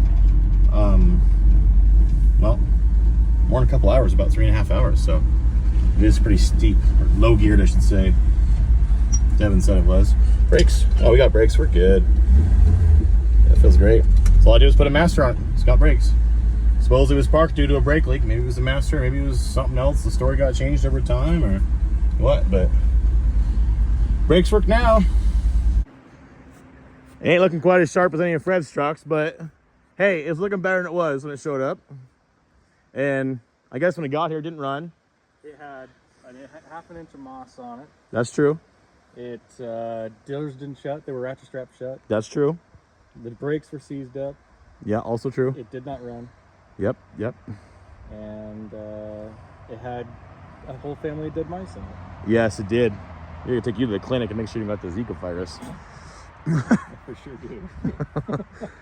Dude, yeah, I feel good about it. It runs, it stops, actually runs pretty good. All right, Jake, so we're back in the truck, nothing on the trailer. Well, so what do you got planned for us we now? only need one thing. We are going to get in our truck. So, we caught wind. I shouldn't say it. It's been on Marketplace for a good long while. And I'm not even going to try to describe it because it's kind of undescribable. It is a rock bouncer wheeler short bed pickup thing. 6970 front clip. It's a cut up mess is what it is. It is a cut up mess. It is. But it's got a kind of fancy cage. And, long story short, this guy had it. He was just one of his projects. He was always working on stuff. He passed away, willed to his daughter. His daughter stole everything off. He stole a ton of stuff off the property. And she kind of stuck herself for a while. And there's really been no bites on it. Well, she's got to get. She's moving. The place sold. Yeah, the property. they sold the house. The property and house and everything's at. And this truck is the last thing's there. And it's like, if I don't go buy it, it's going to get scrapped this next week. When a place is coming in, they're going to bulldoze it. They're doing a fourplex or duplex in the same spot. So this truck's going to get scrapped if I don't go buy it. So we have to go buy it. No, it's not like that, but it kind of feels like that. Yeah. So The deal's there? yeah, no, it's a deal. I'm getting it for a deal where it's okay. I can pop over the hill. We got about 2 hours to go get it, and we're gonna save this truck. All right, so me and Devin just got here. As you can see, we're already in good company. Just a typical site here in Washington State. K trucks in every street corner. I just saw a truck I just bought. I just bought it for the first time. And it is, well, what is it, Devin? It's something. That's what its name is going to be. Something. Just what we expected. Yeah. That's what I'm gonna say. I'm gonna say that's the way to put it. All right, so here it is. There's some 67 to 72 parts kind of scattered all over here. But this is the, well, this is it. It's something. It's something. Ain't she a dude? So, from what I can tell here, this is there a spid on it still? All the trucks still have a spid. It's welded shut. It's the door, the glove box is welded shut. Hey, why not? Full race. So this is a either 69 or 70 short bed K10, and it is a factory 4-wheel drive frame. This is a drum brake hose exiting point. There's lots of stuff going on here. Lots of cage work and crazy work happening. You come here, it's all factory riveted hangers. Factory steering box bracelets kind of started implementing by 70, so that's why I'm saying 70. You look back, frame's fully boxed. It's definitely had some kind of crazy and wild stuff done to it. It's got some dumb square body diffs in it. It's got a 10 bolt up front, and I don't even know what else got out back. I haven't really hardly looked. I just bought the thing. But anyways, it's on this car trailer here. It's had a bunch of welding and fab work done to it, cage work, and we're just kind of deciphering what's here. But I was happy to see and very excited to see is a factory 4-wheel drive frame, short bed. So yeah, we got to get it off the car trailer. It's not steering. The steering box isn't hooked up. We got to get it, well, kind of down that hill. And we're parked right over there, so we got a lot of monkeying around and trying to make trucks go together. I hear something cool. It's for sale. Oh, cool. That's we got more 6772s for sale. Chrome cow. Go check it out. So Bruce here's got a pretty cool little short bed, factory short bed truck. Yeah, this is neat. 4-speed. It's got a rear tank in the back. For sale. Cool little 2-wheel drive. It's been 5 lugs swapped already. Chrome cow. What's it got for a motor? Oh, the bluebird hood's cool. That is cool. Yeah. What's it got for a motor? It's got a big block, but I got it pinned down there. Oh yeah, that's cool though. Yeah. Big blocks, 4-speed short bed. Yeah. Does it go pretty good? Yeah, it's Kinda. all right. I have a Camaro with the blower. Oh, so kind of hard to compare, huh? Yeah. Yeah. 68 Camaro, SS car.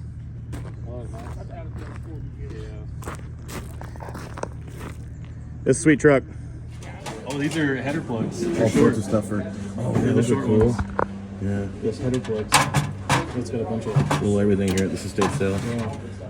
Huh. I like that. I know.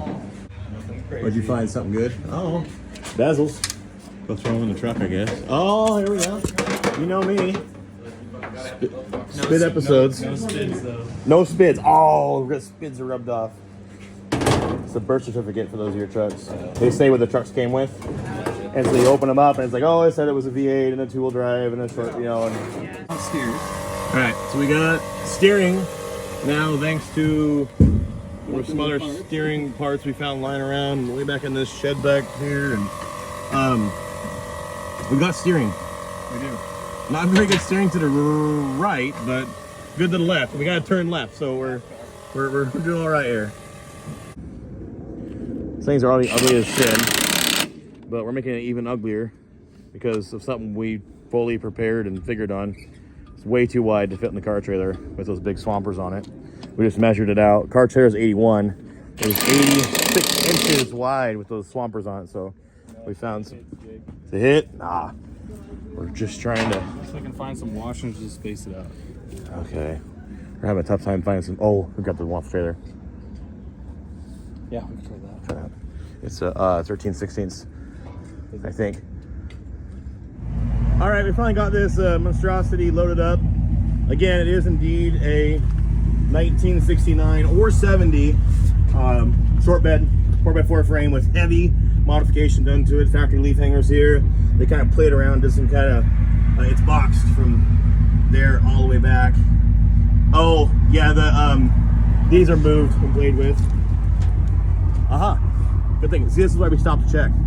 We pulled over and we're like, we need to check your straps. We kind of got out of there, and the yard sale and the estate sale is over, so we're trying to check the stuff when we head back over the hill to Fred's.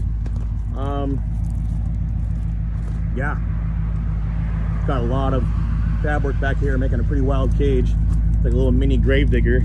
The cage is fully integrated all the way inside, ties back into the frame. It's pretty cool. That's nice work done to it, but it's just still heavily unfinished. The cab floor is all like just sheet metal with like little braces, and yeah, kind of still figuring out what this thing even is myself, but it is a factory 4x4 short bed frame with quite the little mini monster truck modifications done to it. I bought better, I bought worse. I don't know if I bought worse, actually. This one's pretty rough. Pretty bad, When it but comes to these springs. it's got Tough Country lift springs in it. All the way around. Brand new. So we're gonna hit the road. With brand new swampers on it too. Brand new, that's right. You can see the air in these ones. Gosh. This one doesn't have air. That one took air. That one's holding both of them. It's a mess. Everybody look, it's a mess. All right. To Fred's we go. Back to Fred's. Do you realize this is our third McDonald's meal of the day? Oh, I'm gonna be hurting. Super size me. Yeah. Yeah, I'm already there, man. I'm already got a head start on everybody. No shame. Oh shit. That's okay. Okay, so we finally got back into Cleom, right? Yes, and we've got we've got a little situation. So Yes. Fredapalooza is damn near on fire. Fredapalooza's on fire. Yeah, Fredapalooza. There was a car accident, caused a fire, Eastern Washington. So we're heading up to Don's, doing It was a little. on the other side of Cleveland. Yes. Safe from the fire. 20 minutes from Fred's. Fred's is on the, what do you call it, the Northeast side of town, Yeah. up to the pass, where the fire's at. So we're heading up there, try and and then we're gonna jump in with them. We're gonna go to Fred's house, drive all the running trucks up to here, save the trucks, save the trucks, save the dogs, and then we're gonna go back there and try and assess whether we're gonna stay there and try and protect the house or something. And we really don't know how bad this is yet. Fred's been there. The fire started at 5 o'clock. It's been windy. It's across the other side of the highway from his place, but that's the thing is, you know, you guys heard us talking earlier in the video. We don't have tornadoes and all that stuff. We got forest fires. It's a natural disaster, and they're unpredictable. They go here, they go there. It's all over the place, and things can change really quick. Well, and it's a really breezy night too, so it's not the right conditions. Forcing it up the hill. So we're a little worried. We're kind of hightailing out here to Don's. We're gonna hop in the Dodge or the Subaru, some crew cab he's got, he said, and we're gonna buzz over there with as many of his drivers as possible and get our asses to helping Fred. And, try to save the trucks. Ask her about the cat carrier. Fucking grab a truck, it's a fire sale. Yeah, on sale. Fire sale is right. It's wild from up on the hill. We're gonna get in the truck. We're gonna go. Which one are we taking? Doesn't look close, but it is. That could be here in, well, a matter of minutes. So, scary stuff here. Pacific Northwest. Saving the last truck. Old Green being the new GMC. Saving it from the fire. Jeez. Didn't even know it in a day, and it's on the evacuation list. Oh gosh, a little surreal. It's about midnight here. We've been helping Fred move stuff and kind of try to create a game plan, help him with whatever he needs, and kind of get ourselves a game plan to maybe get out of here and get headed towards home and away from this fire, because it's no good, you know. And eventually, it's got you like a sitting duck, and there's really not much you can do. So yeah, and just what we would need is to sleep here and then like pass get closed. That's just it. That's true too. I didn't even think about that. So here is Fred's shop, right here. Jake's torquing lug nuts, and the forest is burning down. Priorities. Made it to the top of Blew It. She was kind of throwing a couple fits there at the very top, but that last little bit's it's a good yank, and we're thinking actually that the vacuum advance isn't working, and It's starting to do a little spark knocking on the way up the hill, so it's real steep though, and so it's all downhill from here. Yeah. And then flat after that. Yeah. Easy sailing after this, so. Footer she's driven in, well, Tires definitely have some flat spots. Flat spots, okay.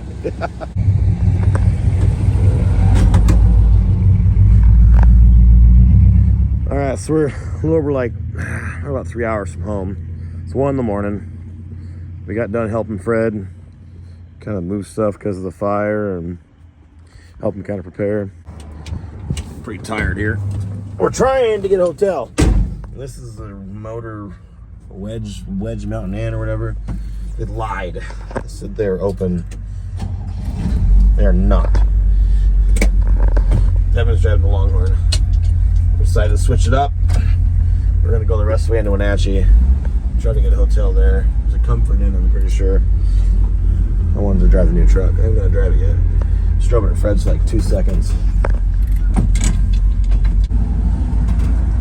Okay, we're gonna get back on the highway here. Getting there 15:20. We'll be in Wenatchee and hopefully find a spot to park up for the night and try to get some rest. I'm definitely feeling it.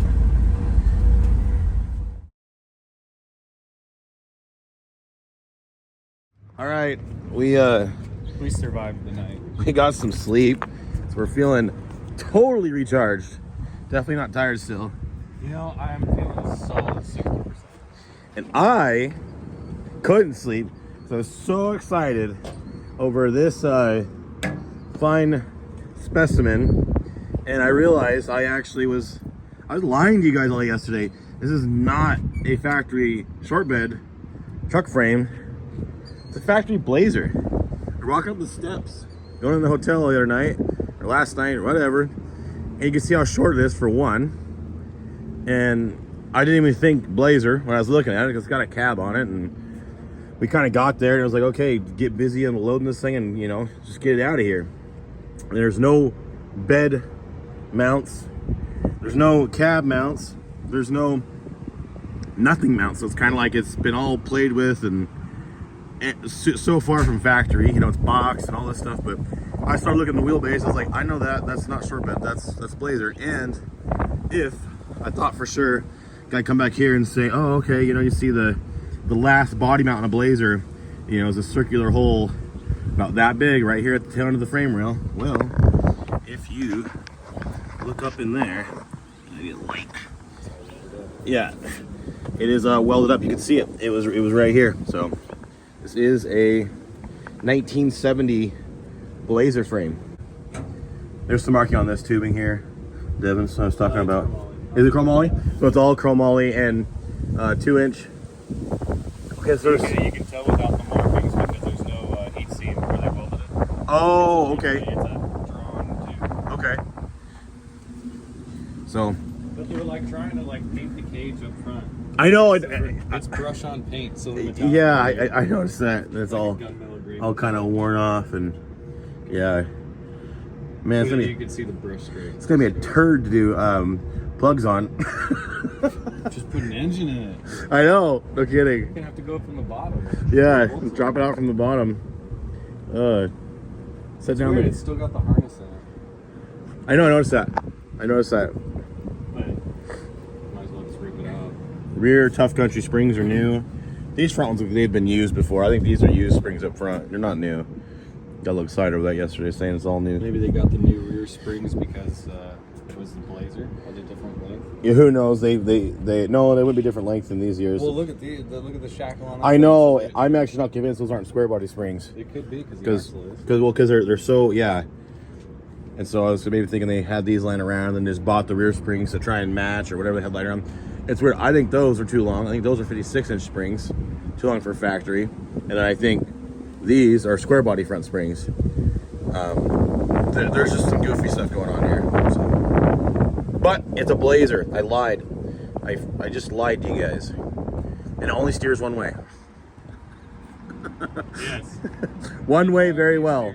It steers left. It's a NAS tractor. Yeah. Which one do you want to drive? I don't care. I'm good at that, or we're playing rock paper scissors here to see who drives what. Yeah, that's a good idea. We can do that. Rock paper scissors. I must say we got the radiator from Dawn last night. We talked about that on the video possibly yesterday. The only thing that kind of has me worried on the old green bean over there is the radiator's looking a little It was like stained, like it had been leaking for a long time. Yeah, but we filled it up, and it's held its own. So Yeah. we got a 6-cylinder radiator here. It's the right width, and we bolt right in case we lose that one.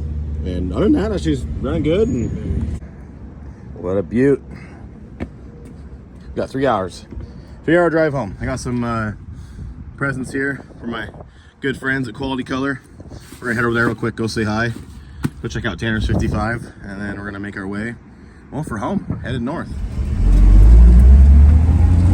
Cruising downtown Wenatchee. 2 days ago, I was still there, like, sitting all mossy and, you know, dead the last, 15, 20 years. Now she's just regular traffic, no big deal. 4-speed's a little noisy. Kind of getting to see her in the daylight today and drive it, you know, with different thoughts than the excitement of getting it running yesterday. And it's good. Motor's good. It's got good oil pressure.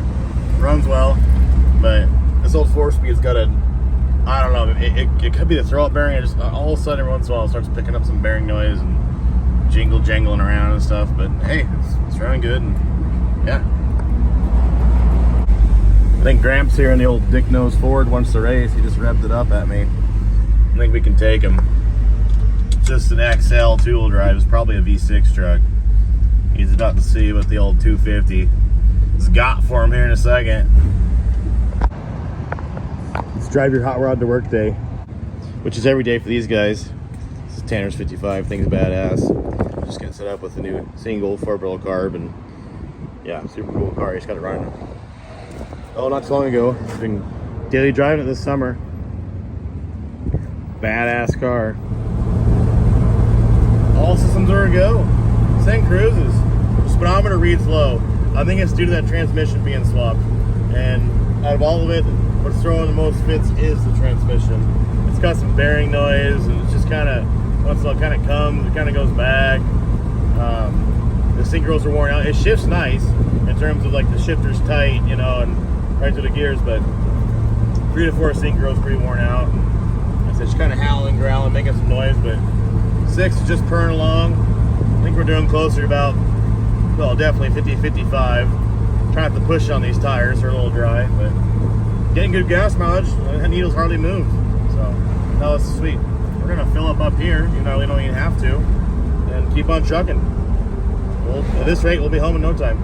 Awesome. I am seeing things through a new perspective, though, and Yes, I'll tell you what, this truck is perfectly imperfect.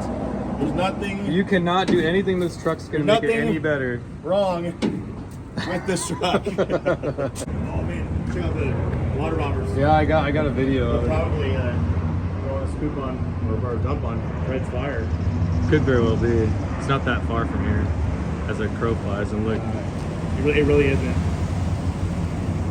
watch him come down, dip. Go ahead. We're just playing.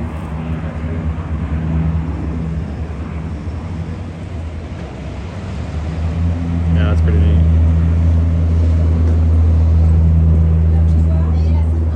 So a quick fill up and then all the way home, huh? Yeah, we might make it home. Yours is gonna be a peg. Oh, that's cool. Man, that's not cool. It's not cool for what they're doing it for. It's cool what they're doing. Yeah. But not cool for what they're having to do it for. I'm gonna call Fred and get back on the road and ask how things are going over there. Our luck might have run out. Says she's running hot. All right, we're gonna get her pulled over here.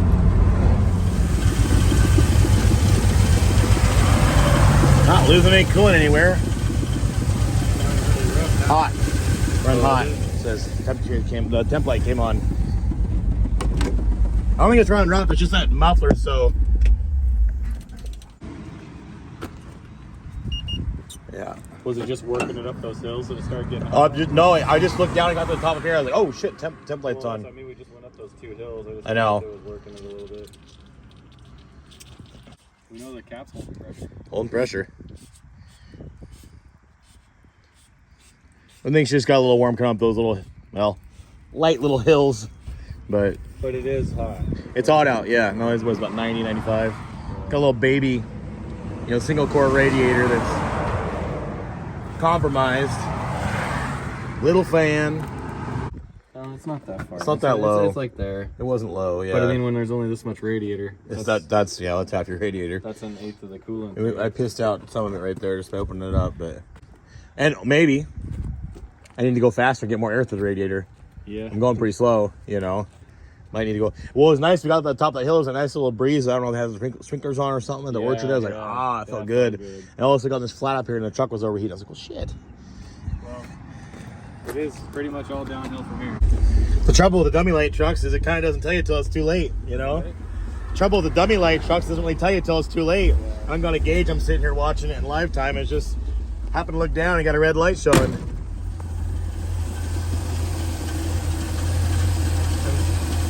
Let's hit it.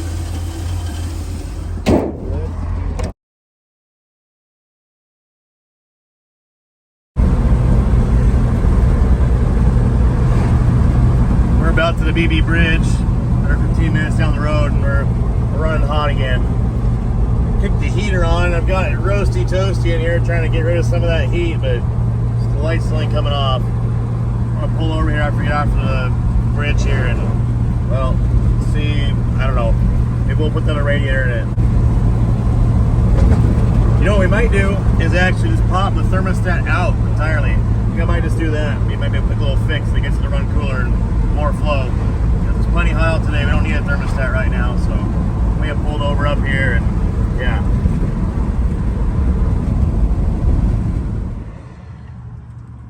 Yeah, she's running hot. All right. We're 230, 240. We're way up there. It was fine, so I got close to the bridge and it got hot again. What do you think? Something's sticking? Like it's running fine and then all of a sudden it just spikes down? Well, I'm thinking just let it cool down here a little bit and pop that thermostat out and just take it out. You want to gut it? Just they really need some restriction or else they don't cool. Because you need to slow it down a little bit. Yeah. So what you do is just pull the guts of it out and leave the ring. Yeah. For the back.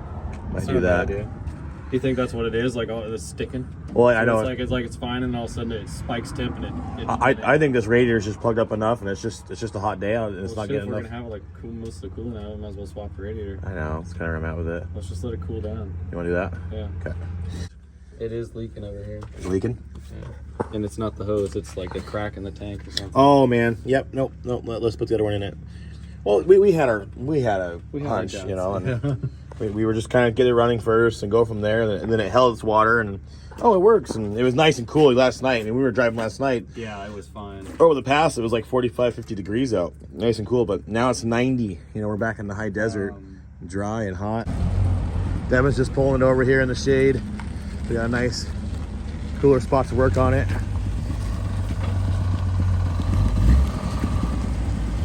Perfect.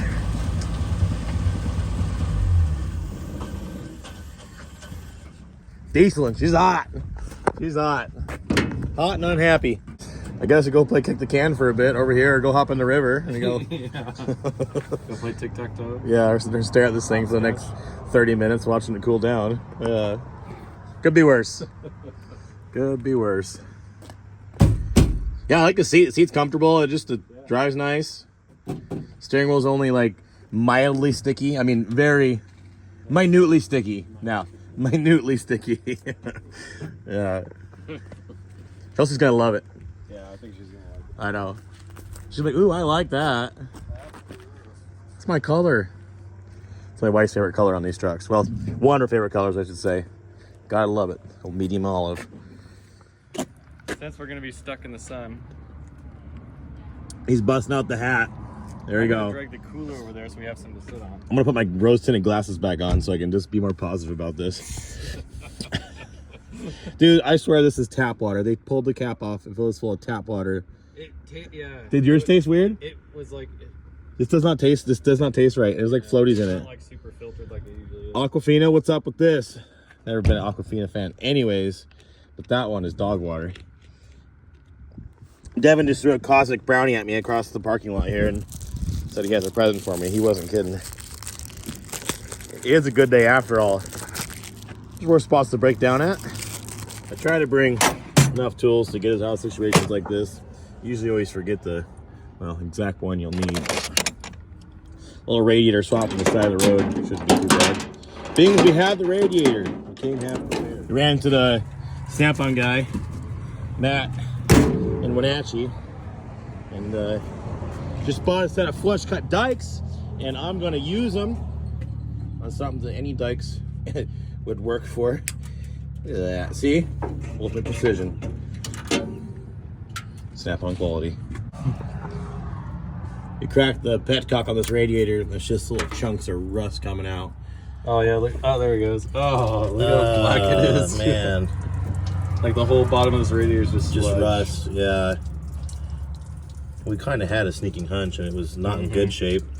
We were shocked to see it hold its coolant, and yeah. Yeah, that was like mostly rust. Well, it's one thing to stay cool, sitting there running. Looks like Coca-Cola coming out. It does. Some old coffee. Yeah, it looks like some weak old coffee. Some Folgers. Whatever Randy was drinking there. What is the what's he drinking? What's it called? It's the instant coffee. What's it called? The cold brew stuff. No, it's old school, like little powdery stuff that you just put in the hot water. Yeah, the instant Folgers. Yeah, instant Folgers.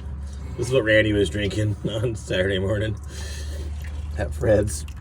All right, so I just got done taking a shit in the Black Widow infested bathroom over there. That was scary.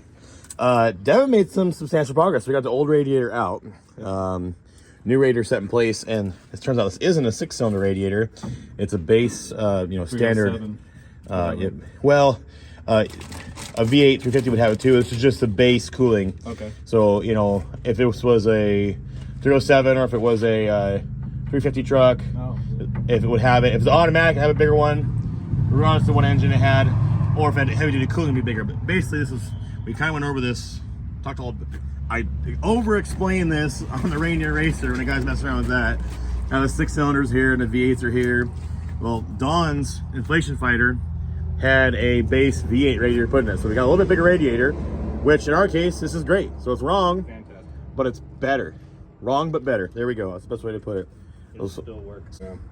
I'm gonna find that little wire wheel and I'll scrub this up good. Yeah, that thing's nasty too. So. I got some RTV. This was just packed full of shit. Yeah. Well, that wasn't helping either then. Yeah.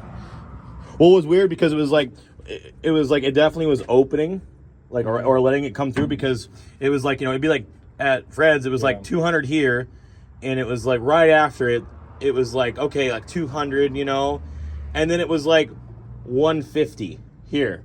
And it's like it shouldn't cool off. I mean, it's obviously open. Like wouldn't be 150 if it wasn't open. It was almost like it was like still opening and letting it flow, but dammed up and All right, so we got the new route in place.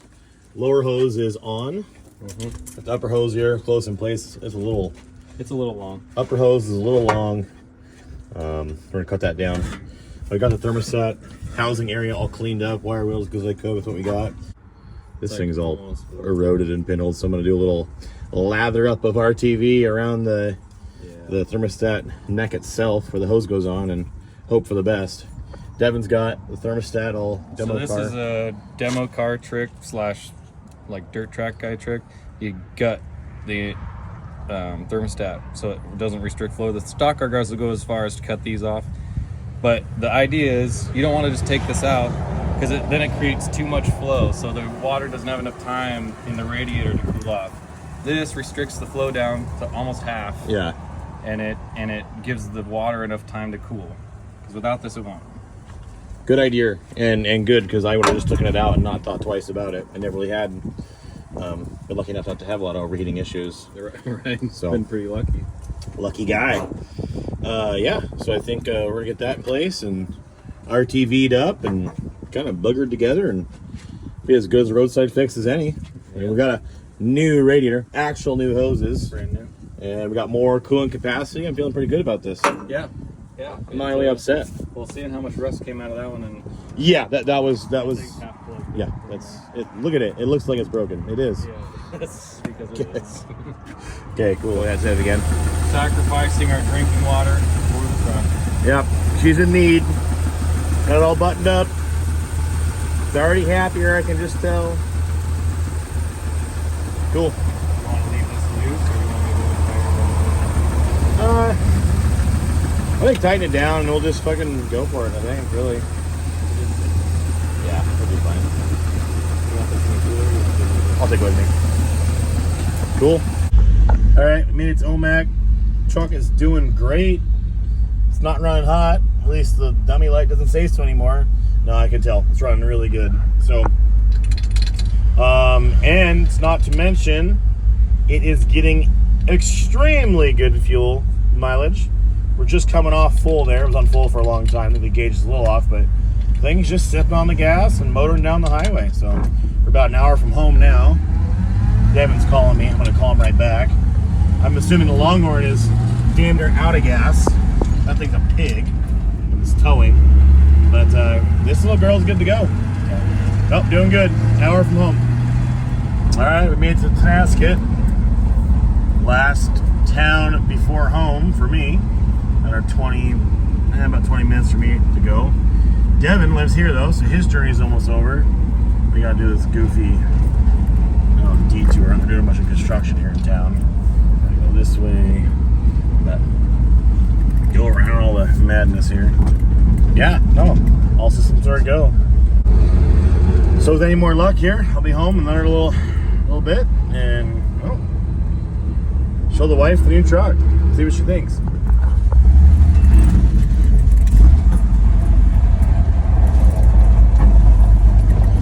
Scooty!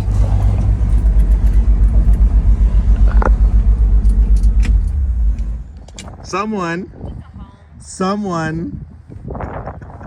is already all smiles over the GMC because it's green.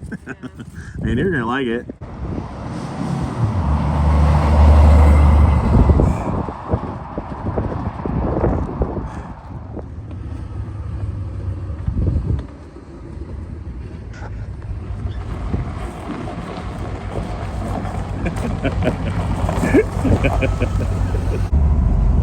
Step up.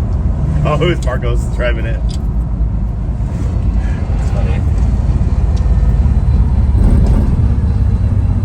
You want some ice cream? Sure. Might as well. I've been craving this all day. Have you? Mm-hmm. I wanted ice cream.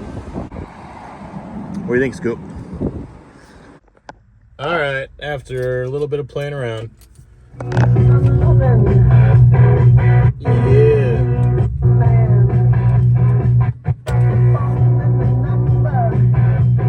It's a little spotty. Sounds coming in and out. It's got a bad ground and the speaker wires probably need to be replaced.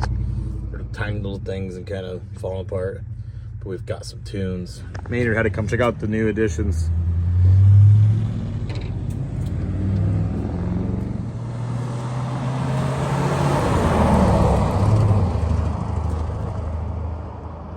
And as you can see there, it's no longer running hot. Fixed, just as we kind of suspected. Our little roadside repair worked. It's not leaking either. Never mind the RTV mess has kind of got all over, but hey, good enough. Got us home. Chelsea's been driving around all over here for the last little bit, and yeah, it's not running hot anymore, so that's cool. Upgraded big capacity radiator was the fix. Our casualty we had on the way home. I didn't pop the hood after leaving there. We just went straight. It was about another 2 hours home and just made it all the way. And I ended up getting here and finally popping the hood, and the power steering cap fell off some way on the way home. So not too big of a deal. Put a little cap on it, and yeah, it's good as new. The valve cover gasket here is leaking a little bit. Probably pop this off there and check out the valve tray inside, see what it looks like, and put a new gasket on it. Motor has quieted up quite a bit. Kind of had a bit of a, lifter tick when we first fired it up there at Fred's, but now, shoot, it sounds good. Hardly any noises at all, other than the leaky, rattly muffler it's got out back. So we'll get some new pipe, I should say. Usually I'm used to saying pipes. As for guys running dual exhaust, so we'll get a new pipe and muffler on this one and get it sounding, well, better and right. And as you can see, it's hanging on by a thread, and the muffler's got all sorts of holes, and yeah, man, it served its purpose. It's time for some new exhaust. Yeah, no, did great. It's a great little driver. Drives nice, cruises nice. Now the guy's got that stereo working. Guy's got his tunes. Been cleaning the interior up a little bit more. Got even more of the sticky off the steering wheel here. And you have to actually look for some sticky to feel any. There's a little bit. I gotta keep cleaning on it, but Z28 wheel is staying. It fits. It looks cool. The horn works. Why not? I dig it. It's kind of 80s, 90s looking, and that's when this truck was kind of, well, I think last on the road for good, and that's when it had its last little revamp with the seats and the probably the wheels and the tires, and it was someone's baby. Someone cared about this thing, so it's cool to have it back on the road now again, and well, it could be somebody else's baby. Well, it's just one of the fleet now. Chelsea has officially called it her own. She's been driving around all day. She's helped me clean it up and whatnot, and it's her truck. She told me this one's hers. I knew she'd like it. I called it as soon as I saw it, and yeah, she named it Oliver, of course, because it has been doing a bit of decorating of her own. She's silly, but I can't be upset at that. It is medium olive, somewhat medium olive. It's got some medium olive on it. It's medium olive, and it was a good name. We sat here and bounced them back and forth. I suggested booger because it's kind of like a big green nasty booger. She suggested blubber, which is pretty good too. We were kind of like, that could be it, but it's kind of more weathered and worn, and Oliver kind of has that old-timey feel, and well, fits the truck and it fits the color and it just fits it all. So this is Chelsea's new truck, Oliver, her little cruiser, and it is well, it's kind of necessary because I did do her a dirty. I got her a cool truck for her to cruise around in, and I turned right around and I put a big camper on it. So as soon as she was having fun cruising it around and using it, I made it so it was, well, not easy or fun to use anymore for just, driving around. It's stuck as a camper. So she's got a new cruiser, something she can hop in and go down and go have fun with, and makes me happy, and makes me even happier if she's happy, and she is. So we got some plans for it. It's going to stay two-wheel drive for the moment and foreseeable future.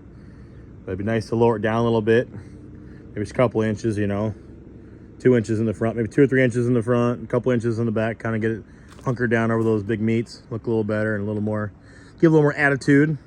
Fiddle around with this 6, it really does run great, but it'd be nice to get that valve cover leak sorted. And the car works, but it's crusty as can be, and I did notice that the choke is a little finicky. We started up there one of the cold mornings as we were trying to head home, so guy might end up rebuilding the carb by the time it's all said and done, and maybe kind of play around a little bit more. But really, it's a good runner, and it goes good. Probably try to get the heater working good for her. It does work, but the heater itself, it's got heat. The core is not leaking, but the fan one's not working. Turn the fan on, so play around that a little bit, and might rub some patina sauce clear coat on it. This is one of them ones that's, some of its original paint, like this fender, it's gonna buff great. That's original GM paint. That is hideous and the worst ever. It's not gonna buff. You can't make that look any better than it's gonna look, besides possibly making it all the same sheen and shiny. The bedside's not much better. It's just kind of Bondo Central back there with the marker light. So might hit with some clear coat. That's what I would do with one like this, since it's not going to really buff evenly or look good with a buff job. Hit it with the patina, one of the clear coat deals, and get it to kind of have a little bit of sheen and shine to it. That's kind of on the list as well too. And down the road, I don't see it happening anytime soon, but if she continues to like this truck and drive it around and get some use out of it, which I think she will, it is a fun little driver, maybe pull that old, worn out 4-speed out of it that's whining and grinding and not having a good time, and maybe put some like a little T5 in it, and only help it get even better fuel mileage. I'm just still astonished. This just kills me. I mean, this thing has to be getting over 20 miles a gallon. I know the gauge is correct. I've triple checked, and it's just under 3/4 of a tank. We filled up in a rondo. This is over 2 hours well over 2 hours of driving. Going home 50, 55 miles an hour, and that's all it drank. So, and the Longhorn is under a quarter of a tank. Now, of course, it was hauling, and it's a 1 ton and blah, blah, blah. So it's not like fair comparison, but that's getting like 8 miles a gallon the way it sits, headed home with that. And it's got less than a quarter tank. This has got right at 3/4 of tank, and it's done more driving. We drove around all day today, and that's just sat there. So she's getting, by my extremely accurate calculations, around 20 miles per gallon, or maybe even more. So gotta love that. That's kind of cool, especially in today's age with the way gas prices are. But again, maybe down the road, guy put a T5 in this thing to give it even more drivability and make it a better highway, because it does have steep gears in it. I was turning some good RPM going down the highway when I did touch 60 and whatnot. So and yeah, of course, maybe some newer, fresher tires. These are good for putting around town, but if we're gonna make a highway flyer out of it, it's gonna be time to put some new tires on it and make that all good to go. So, but for now, she is just gonna drive it. Gonna end the video on a couple notes and this thing, whatever the hell it is. I've kind of figured out a little bit more here about it now. I've kind of finally, well, given it an actual look and inspection of what it is. I do gotta say, first off, just got the phone with Fred, and things are doing better over there in Fort Liberty. The fire's diminished and it's gone away the right direction, away from Fred's house and the other houses in the area. So that's good. And the firefighter has been hard at work putting it out, and they've made a good number on it. So Fred's no longer, code red, and that was a relief to hear.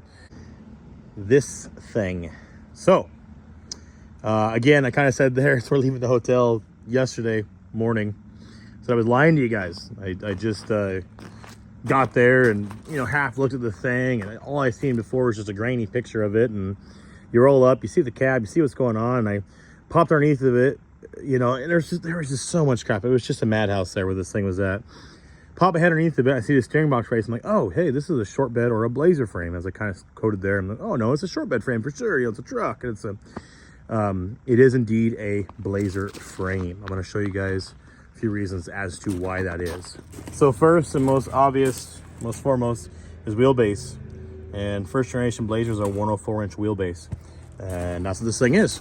So this is these hangers, and these have been modified and plated and played with.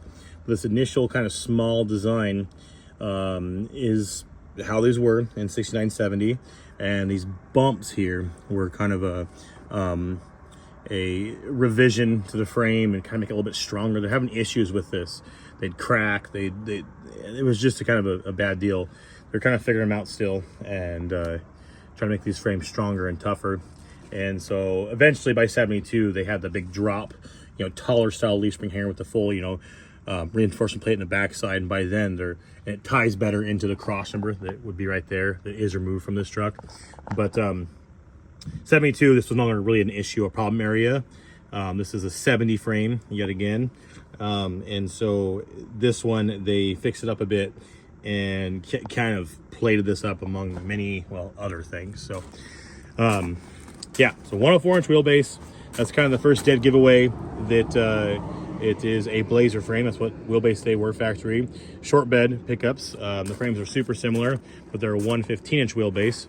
There's another, 12 inches of, 11 inches of frame pushing the wheel, the rear axle farther back from, the seating position, and of course the rest of the front of the truck. So now here's where it gets funky. There's more things telling me it is blazer, which I already know it is. You can see here they've plated and kind of boxed all this in, and some of the work is really nice, mostly unfinished everywhere you look. There's lots of things started and lots of things kind of that isn't welded right there all the way. A lot of things not really finished. You can see though right here this little dip, this little dive off right there, and that is unique to blazer frames, and that is where the fuel neck from the fuel tank comes up and kind of comes around, and the body mount would be right there if it was a factory frame with all the stuff on it still. And the fuel neck kind of snakes up around that little kind of fall off right there on the top flat surface of the frame rail is the clearance of the fuel neck. So Blazer only, of course, at this wheelbase. The only thing that had a rear tank is Blazer and Suburbans and panels. So that makes me know it's Blazer, and I was kind of blabbering on about it there when we were outside of the hotel. I don't know if there's gonna be a good view. I might go look at a flashlight, but you can see, I'm gonna flashlight, I'll show you guys. You can see up in there, just kind of barely, right there, those welds that are in a circle. That little circle is the rear, well, was the rear body mount on this Blazer frame. And it has a little rubber puck that, you know, drops in there. Of course, the body sits on it.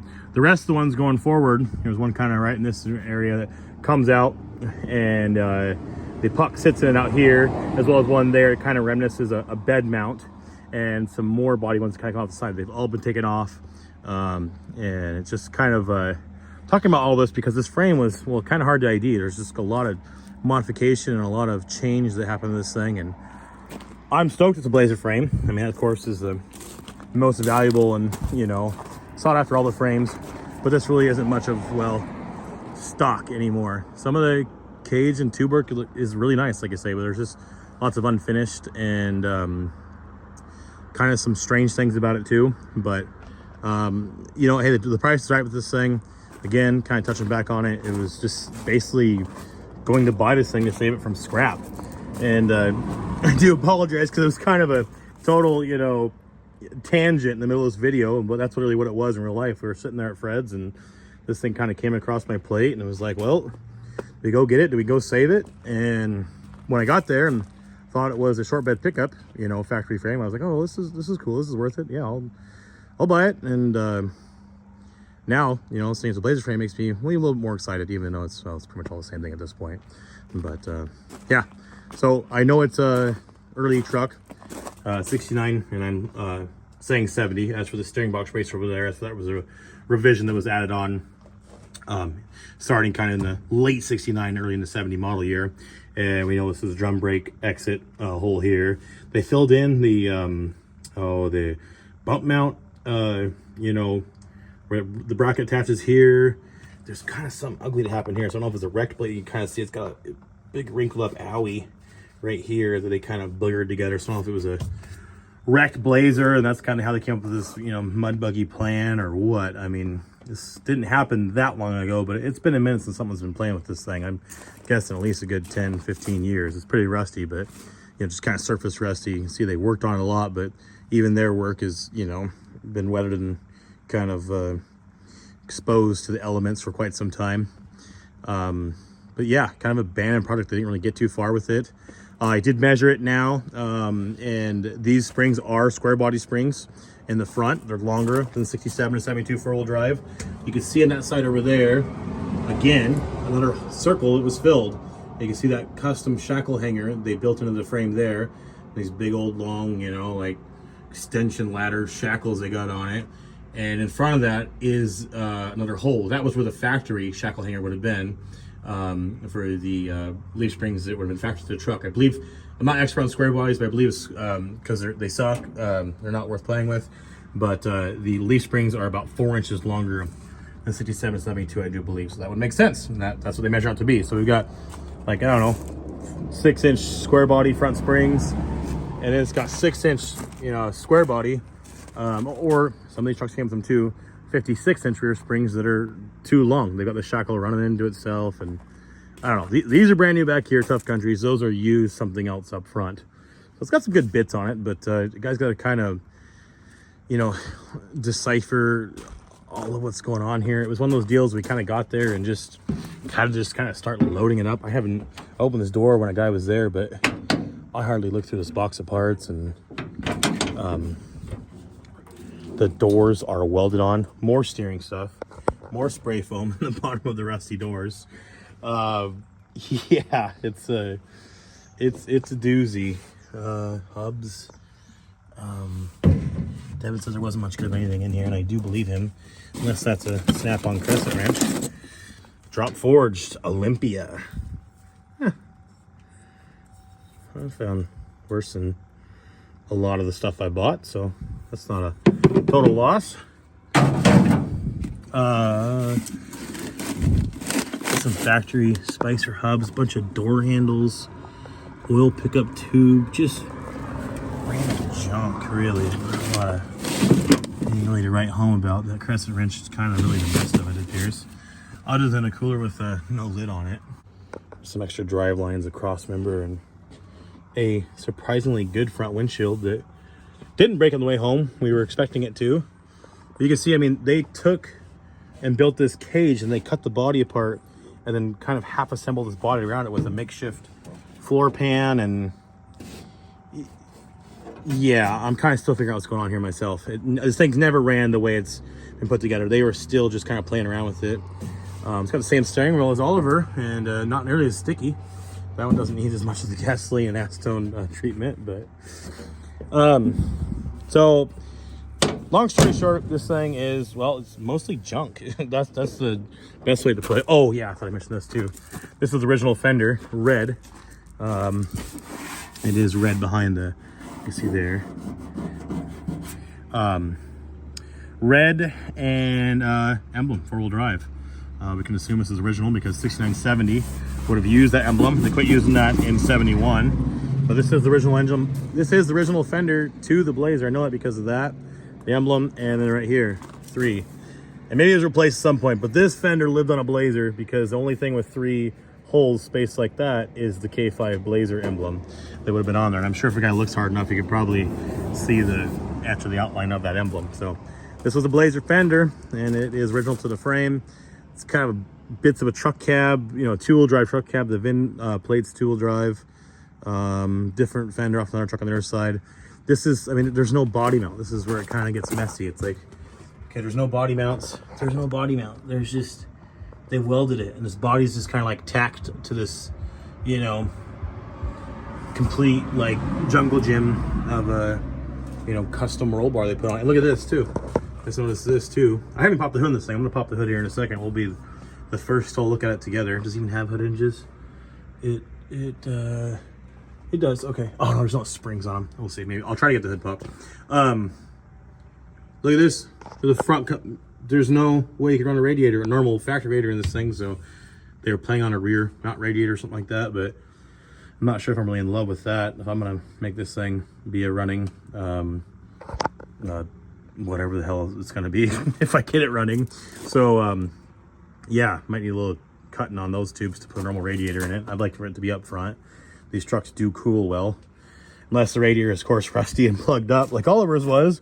But no, they flow. The air flows well, and these trucks really don't have cooling problems in the way that they're built. Just if components are essentially bad. So I get this popped. Not really having that high hopes. Got one spring on it, so that's holding it up together. No spring on that side. So this kind of shows it well, and this is, I saw it from the wheel well a little bit earlier, but they cut this body apart like in multiple pieces and like stuck a little bit here and like stuck some underneath the, they built the roll cage around the cowl when it's cut. I mean, those go inside of the dash and everything. Yeah, I don't know. Wait a second, if that is the, wait a second, this is super weird. Oh, okay, so they ran the roll cage and they moved the brake booster assembly, because that should be more, yeah, this is off to the side. It should be more up over here in this area. I don't know what they're doing here. We've got like an OBS booster and master on it that I'm sure is far from ever being a working thing. It makes sense as I saw this earlier. I opened this door. It's all kind of coming together now. The brake rod is on this side, poking out in a random spot instead of the same spot it was because of the cage looping through and coming through and out there and over there. And yeah, she's a real peach. Seat's not bolted in. I don't even know what this thing's out. It was out of something. Not one of these trucks. Panels fit terrible. I mean, whatever this thing was supposed to be, a mud buggy, you know, or rock crawler bouncer, whatever, who cares, right? But they didn't take much time to put it together and get the panels really fitting right. So what do I do with this thing? I don't know. I have a little bit of a sneaking hunch. It's gonna be a good race truck for our racing league, Pine Creek Derby. Good mud truck, a good off-road rig if someone, you know, really put some time, effort into being a working and, you know, serious thing. And I bought it right. I'm gonna kind of let it stew in the back of my head. I've got a million gazillion other projects ahead of it. But this might be something we have to kind of put in rotation here because it's cool and damn, it would be fun. I'm glad I saved it from the crusher because someone kind of cared about this thing and was trying to build something cool, and it is something cool. So I'm gonna get it off the trailer here and yeah, kind of stick it aside somewhere where maybe it's not out of sight, totally out of mind, and start thinking about it and maybe start collecting some parts for it. This one doesn't have a nickname yet. I'm not sure what it would be if we get there with it, but Oliver is just way more of a truck, way more cool. That was fun to go get that and save that thing, but Oliver is the star of the show this weekend. Actually, that thing is the star of the show this weekend. That's the underdog. That's the star of the show. That's the underdog. Just a bunch of old junky trucks driving all across the state and having good times.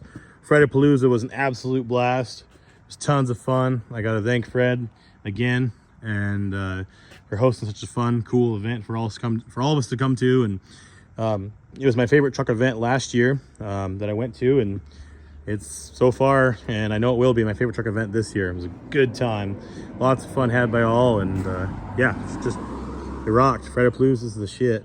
Big thanks goes out to Dawn for selling me Oliver and all the help getting it going. So how often does that happen? You get a really good deal from somebody on an old truck.